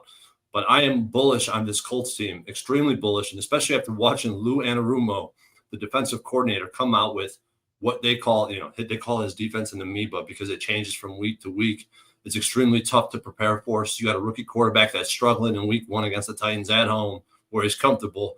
Put him on the road in a Colts team that I believe is going to be highly motivated to come in, start 2-0. They got a favorite coming into their house at home. This Colts team is way better than advertised. I am concerned a little bit about the defensive injuries, mainly Trevarius Ward, because Jimmy, you said it perfectly. He's gonna have an up season. Like, the kid is really good. So losing him, I'm kind of like struggling to get this out. But I think that losing him is going to be pretty hard for them to overcome. But this Broncos team, like, I keep going back to them because you brought up your bullishness on the Broncos. I see a lot of bullishness on the Broncos and Bo Nix from my group and the people that I get my indicators from, of where the public sentiment is, where the sharp sentiment is, and both public and sharps alike were on this Broncos team. And I poked holes all over what they did historically, especially this defense. Whenever they played a competent offense, the teams were putting up an average of 30 points. The Chargers, Cincy, Bills, all 30-plus points. The Ravens, 30-plus points. Now they do have some good performances with what they did against the Chiefs and the Bucs, but is the Chiefs really were they an explosive offense historically? They were not. I'm just saying that, we see these type of defenses that overperform or just have these incredible performances of 1 year. They always regress. They could still be great, but they're going to regress. And Bo Nix, I still think that the word is out on who he truly is. This is my favorite bet of the week, just because of how the X's and O's and how the market aligns. For me personally, I bet the Colts money line. Let me pull up my spreadsheet just so I give you the right odds. But I did say Colts money line plus 116 on Tuesday. The Colts plus 2.5, minus 110 on Tuesday. I got that teaser with the Rams, and I did add a 10-point teaser that I want to add to my official record. I have not posted this yet, but you get it right now. Colts plus 11. Colts is a 3-team, 10-leg sweetheart teaser. I cashed the only one I put in last week. Colts plus 11. Ravens minus 1.5, and the Rams in Tennessee under 51.5. When I look at those three markets historically, personally, I can't cap it to where they would lose the situation. And the history of these markets, is undefeated in this with a 10-point teaser on those 3 legs. So I like it. You are in business. Big shout out to our friend WT. Thank you for the dono, blessing our action on Sunday. Please, the Colts for you is like the Dolphins for me. I want to add the Dolphins as well. Like I really want to add the Dolphins. I see it at Pinnacle at 2.5 right now, and it's making me extremely bullish on the Dolphins. I don't obviously you got to hate what you said. Here's what I texted Jimmy yesterday about this spot because I might bet it right now. I think I am going to bet it. I'll get to it. We'll talk about it at the end of the show. But when you see like nobody wants is the cancer. I texted Jimmy about this. Is the cancer? Can they put that in the past? Could they put that aside?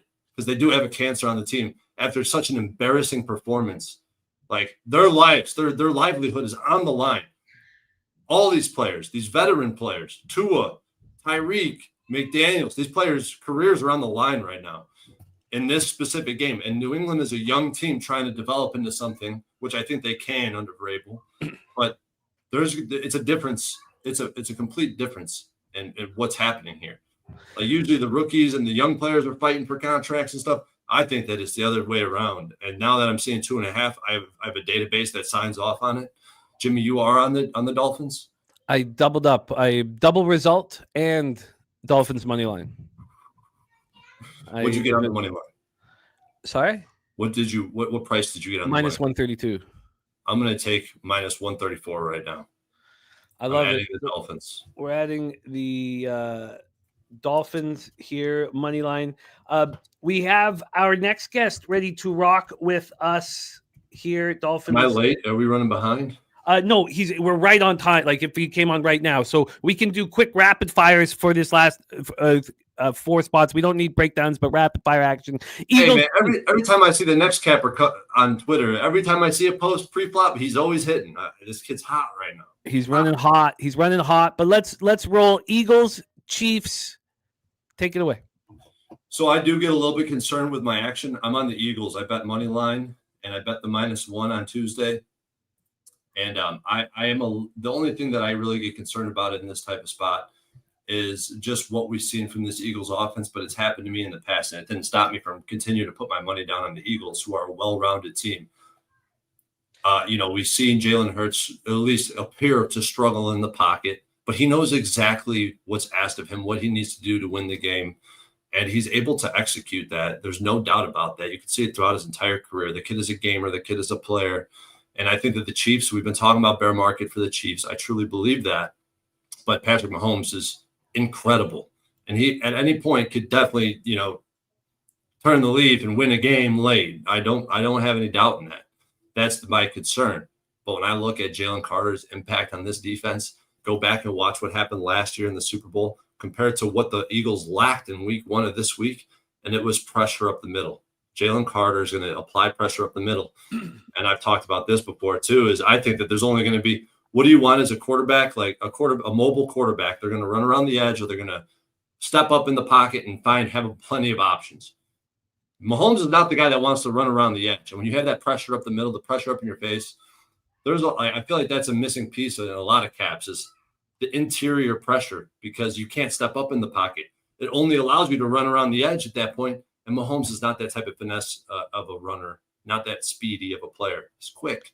He's clever. He's not just pure speed. I think that's going to be a problem for them. I love this number. We have a flipping in the market. That makes me incredibly bullish, and I love the Eagles. Eagles money line was what juice? Eagles money line was minus. What the fuck? Sorry, Jim. No Eagles worries. money line -115. I have a lot of -115. -115, and the -1 was -110. You were in business.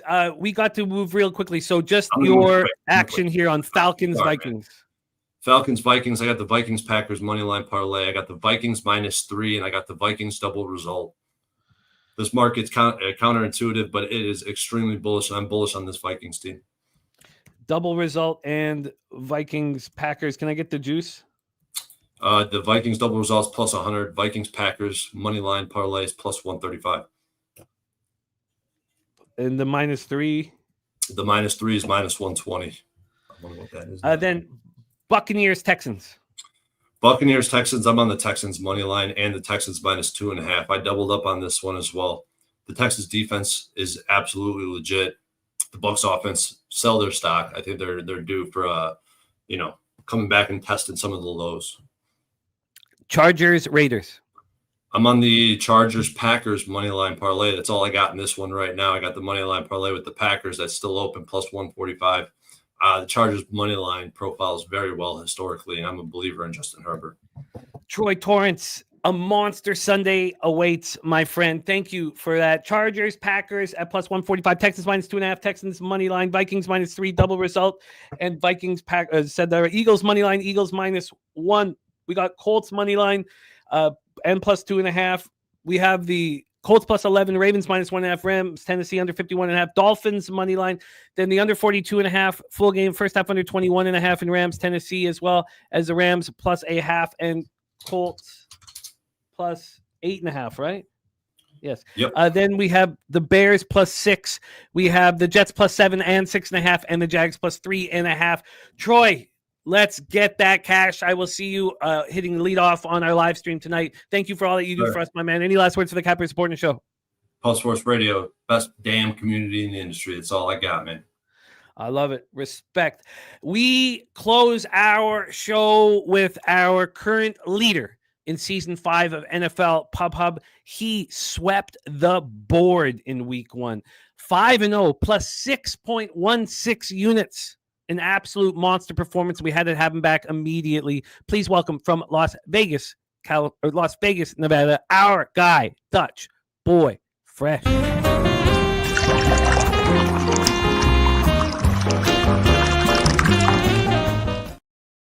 What's good, my man? How are you? Jimmy the motherfucking bag. Salute to the ladies, gents, and D-gents for tuning in. You already know it's all love. Jim, my friend, let's do it again, my man. What a performance in week 1, Dutch. How many can this streak go? We're 5 in a row. Can we get to double digits? We start with the Broncos, Colts. Take it away. Yeah, man. I mean, you know what it is. I'm obviously a Bronco fan. I think this is we're buying low and selling high on the team. This is the best, perfect example of it here. I got it at -115. Give me the best number on the board. And to me, simply, there's levels to this shit. And the Broncos on a whole nother level than Indianapolis Colts. They had their little parade last week with rest in peace to Irsay, and they did their thing. But they're gonna come back to reality against the best defense in the league. And they believe that this is a really good football team. Did not look the best against Tennessee, and I'll be the first to admit that. Now they did have 4 turnovers, Jim, and win that football game. Last year, teams that had 4 turnovers or more were 3-15. Tells me we got a good fucking football team here to still find a way to win that football game. Bo had 15 incompletions, 2 interceptions, and a fumble. I believe we'll see an awful lot better. A little maybe too much pressure on Bo week 1. I think he comes back to calms down and plays a little bit more of what we've seen in the second half. Running backs average 6 yards per carry. All right, so we're going to see a lot more Harvey and a lot more DK. So a lot more running from Peyton tonight, from Sean Payton. I believe we see a lot more of that for the Broncos. And also 11 different receivers. So there we do have some things that we could look at and be like, hey, that's pretty solid offensively. They distributed the ball, 11 different receivers from Bo Nix. Take care of the fucking football and put the ball on the money, and we'll be just fine. Now, this Orange Crush, baby, that's right. Orange Crush 2025 is back, baby. It is absolutely lights the fuck out. Allowed a total of 133 yards to the Tennessee Titans, Jim. 6 sacks. We had the team total under, and these motherfuckers damn near tried to give it to him. I mean, somehow, some way, I cashed that bitch because they gave him the ball at their side of the field every damn time, and we still got allowed 80 yards to the receiving corps outside of a Pollard 30-yard pass. There was nothing given, bro. Nothing given to the young man. Colts allowed 7 point on the other side of the football. Excuse me. The Colts allowed 7.9 yards per carry. Now to the Dolphins, right? But the Dolphins only ran the ball a total 7 times in that football game. A-Chain led that with 7. I expect from what I just told you is the Broncos to do an awful lot of running in this game. And on the other side, you look at the targets. You had 17 targets to Pittman and Warren. First of all, DJ gonna come right back to where the fuck this guy was. Danny Dimes, get the fuck out of here. He's gonna turn the ball over 2 times minimum today, and they will shut down Pittman. It's simple. Surtain, the best thing going on the defense when it comes to locking a motherfucker down is gonna shut you down, Pittman. and then you got to worry about Warren. They have absolutely nobody else to worry about. Denver Broncos, good money. Broncos -1, -109. Then we head back to the Super Bowl matchup of last year. Arrowhead Stadium, Kansas City, Missouri, hosting the Eagles. Take it away. Yeah, man. This might sound crazy, but to me, there's levels to this shit. And I don't believe the Kansas City Chiefs are on the Philadelphia Eagles level. And I also would like to say I think the Eagles are very fucking pissed off after week 1. Yeah, they won the game. But A.J. Brown, I mean, we have A.J. Brown and Devontae Smith, 4 combined receptions for 24 yards. They did catch the ball every time they threw the ball. The problem is they didn't fucking ever throw it to him. Barkley didn't have that good of a game. What Barkley do? Barkley had 3.3 yards per carry. It was really all Jalen Hurts, right? And did you see what Justin Herbert did to this fucking defense? I mean, this defense is suspect. It's starting to remind us about the Chiefs defense maybe 3 years ago, going back to that. The secondary, I don't believe is good at all, in my opinion, Jim. So I look for the Eagles to really exploit them. I believe A.J. Brown has a big game. I think Devontae Smith does it as well. But if I had to pick one, it would be Mr. Brown. But at the end of the day, the Eagles, you got Carter pissed off. They didn't play well on defense. I mean, and you got them going against, they beat them last year in the Super Bowl. But you think that you like these motherfuckers? They beat them in the Super Bowl. So it comes down to simply the Eagles are just a better team. Barkley's going to run all over them. And Jalen Hurts will do what he has to do. Give me the best number. I got -115. -113 is the best number available for the Eagles. Now we head to Energy Stadium, Houston, Texas. Buccaneers, Texans. And this is just going to add confidence to my action. Take it away.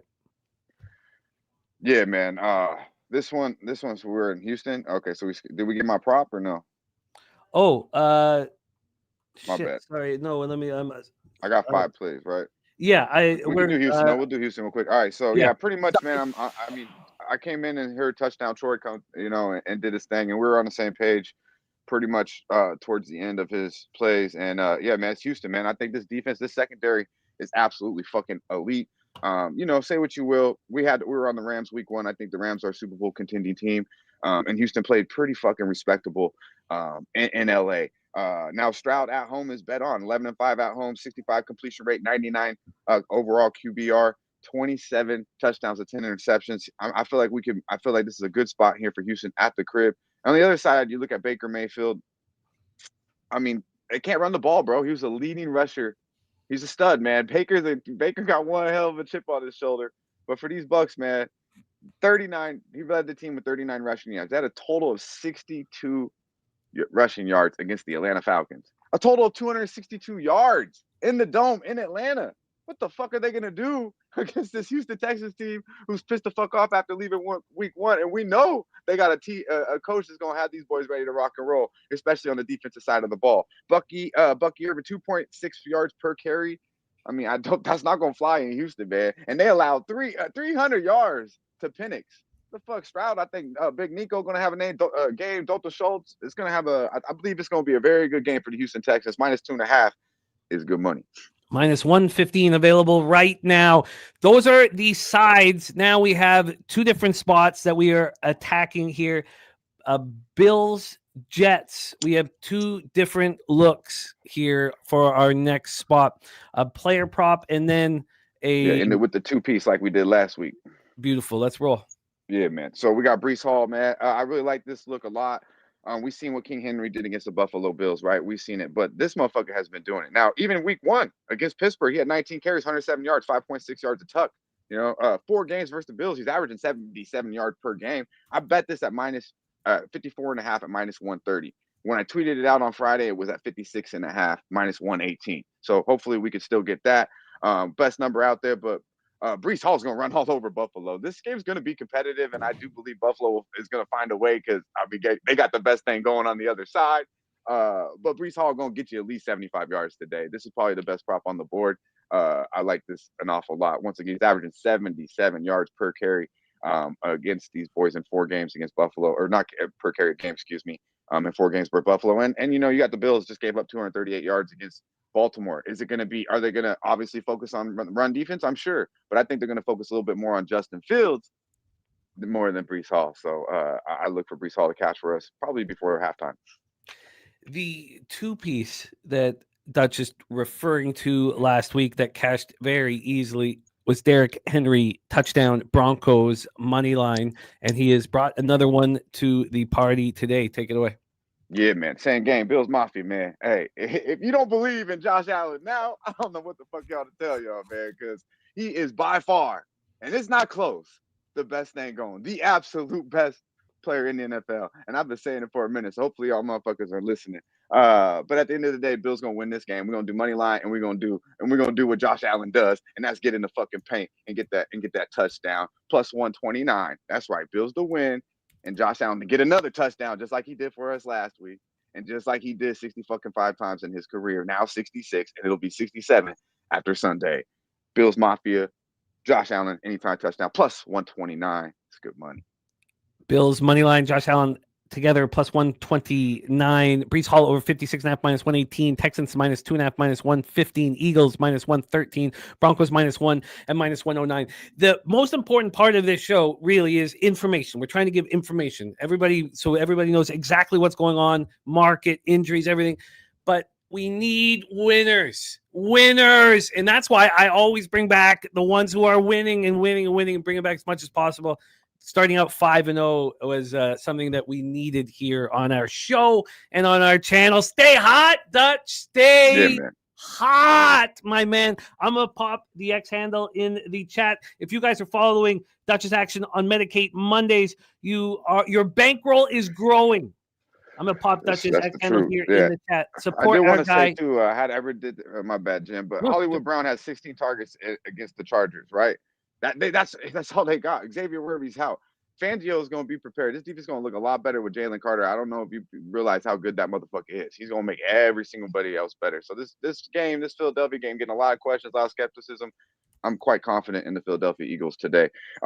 Jim, I appreciate you having me back, man. We're going for 10. We're going for 10. That's right. We're going for a 10. Motherfucking 10-piece straight. Check me out tomorrow, Medicaid Mondays, man. It's the place to be. Like Jim said, we cashing and we beating lines. We had Georgia Tech well before the number. You know what I mean? We're doing big things. South Florida didn't come through for us, but Vandy did. And Diego Pavia, my God, bless that young man. Bless that young man, please. Hey, Jim, it was a pleasure. Salute to everybody in the chat. Let's run up the likes. Let's share the motherfucking video. Let's go to the motherfucking window. Y'all stay fresh. Dutch Boy Fresh in the house. Let's review all action. We're 3 minutes away from kickoff. Thank you to our guests today, Bobano, Clint Mlan, Justin McKelvey, the Goracle, Kong's Clips, MMA Locker Room, Troy Torrance, and Dutch Boy Fresh. I am on the Rams double result. LA Rams, Tennessee, first half under 21. LA Rams, Tennessee, full game under 42. Eagles, first half minus 109, full game minus 115. Cincinnati, minus 3, minus 122. Jacksonville, Cincinnati, over 48.5 at minus 110. Jets, plus 6.5 at minus 104. We just heard that has moved to 5.5. Seattle, Pittsburgh, first half under 20.5. Seattle, Pittsburgh, full game under 40. Seattle, plus 3. Minnesota double result at plus 115. Texans minus 2.5, minus 111. Chargers minus 3 at minus 117. Dolphins money line minus 132. And Dolphins double result plus 150. Just my 2 cents gave us a TC play of the day. SGP Flowers 4 or more receptions. Njoku 3 or more receptions. Henry 70 plus yards plus 115. We got from Bobano, Patriots plus 2.5 and the over 42.5. Jacksonville, Cincinnati over 48.5. The Jets plus 6.5, the over 45.5, and Bears, Lions, Seattle plus 3.5. Falcons plus 3.5 and the over 44 in Atlanta, Minnesota.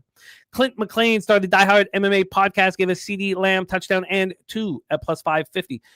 Cowboys, Rams, moneyline parlay plus 103. Bears, Lions over 46.5 and DJ Moore touchdown plus 195. The over 49.5 in Cincinnati, Jacksonville, and Broncos moneyline minus 117. Oh, also Vikings, Falcons over 44.5 minus 103. In the parlay, touchdown parlay, Garrett Wilson, CD Lamb, DJ Moore, Higgins, and Jefferson at 75-1. Justin McKelvey gave us Chase 90 or more receiving yards. Fields anytime touchdown. Garrett Wilson over 62.5 receiving yards. DK Metcalf over 67.5 receiving yards. And Penix Jr. over 8.5 rush yards. The Goracle gave us Bucks money line at plus 130. Eagles, Vikings at plus 207. And Rams, Steelers at plus 115. Kong's Clips added Warren 44.5 receiving yards here at minus 113. That was his latest addition. He's also on Baltimore first half minus 6.5. Rams minus 5.5. The Dolphins minus 2.5. Philly double up first half and full game. Daniel Jones, anytime touchdown. Keenan Allen, anytime touchdown. Nico Collins, anytime touchdown. 6.5-point teaser. Rams under 48. Baltimore -5. Indianapolis Colts +9, Philadelphia +5, and his TD parlay at 57.5 to 1 is Lamar Jackson, Jamar Chase, Daniel Jones, Keenan Allen. MMA Locker Room, Mills in the house, Hurts touchdown -120, Jags, Hunter over 4.5 receptions, Derrick Henry, Kyron Williams touchdown parlay, and his touchdown parlay of mobile quarterbacks, Allen, Fields, Hurts, and Jackson. Mr. Tomatoes joining me with the Dolphins. I love to hear it. I don't know how. I've just got so bullish on them. And I wasn't on him on Tuesday, but it's just been growing. He's also MMA Locker Room Mills. He's also on CeeDee Lamb over 6.5 receptions and Darnell Mooney over 3.5 receptions. Troy Torrance, Jaguars +3.5, Jets +7 and 6.5, Bears +6, the under 42.5. Full game in first half, 21.5 in Rams Titans, as well as a Rams +0.5 and Colts +8.5 teaser. Colts money line and the +2.5 and Colts +11, Ravens -1.5 and Rams Tennessee under 51.5 teaser -120 and Dolphins money line. The Sweaty Butcher in the house gave us his surf and turf. It is Metcalf, 5 or more receptions. Thomas, 6 or more receptions at +229. Spenny Penny Bombs gave us Fields, 50+ rushing. Thomas, 80+ receiving. Alec Ayamano, 40+ receiving. DK Metcalf, 80+ receiving. That one's at 25 to 1. The Skunt Blaster play of the day, Jets +7 and Breece Hall anytime touchdown at +250. Back to Troy's action, Eagles money line and Eagles -1, Vikings -3 and double result and Vikings Packers money line parlay. Texans -2.5 and money line, and a Chargers Packers money line parlay. Then Dutch Boy Fresh, we just reviewed his action. Broncos -1, Eagles money line, Texans -2.5, Breece Hall over 56.5, Bills money line, and Josh Allen SGP at +129. We can't do this show without the hard work behind the scenes of Jose Bouquet. Jose, thank you for everything that you do to make this show look great and all that you do for our channel. Thank you to our producer, Jose Bouquet, and thank you to all of the cappers in the chat. Thank you. We have nothing without you guys. Truly means a ton. Thank you to WT and Lex Steele for your donos. It means so much to us. All of you guys who are members of the channel, it means so much to us. It keeps us going. Thank you, guys. Thank you to the Eldorado Custodian, Big Daddy Boom, Lucky Power, Nordy, Razor Sharp Pick says, let's get that cash. Got the Razor Sharp Picks hat on right now. Big Daddy Boom, We Do, Sports Scientist, Jacob, The Sweaty Butcher, Gerald Jones, Irish King, AM, Spenny Penny Bombs, Brian Palmer, Fat Wally, Wager Detective, Loot Chase Fox, Big O, Texans are his survivor. I'm going to cheer heavy for that. Action Jackson, James A. Thank you, guys. Truly, thank you for all of your support. We can't do it without you. Nasty Nate. As always, the fix is in. Thank you, guys. Redbeard, Skunt Blaster, Donut Silks, Random Bozo, The Chosen One, Jacqueline, it was great to see you as well. Mr. Tomatoes, Eldorado Custodian, thank you guys so much. On behalf of all of us at Pub Sports Radio, let's go out there and get that cash. A giant Sunday awaits. Leche! Hey, los bookmakers.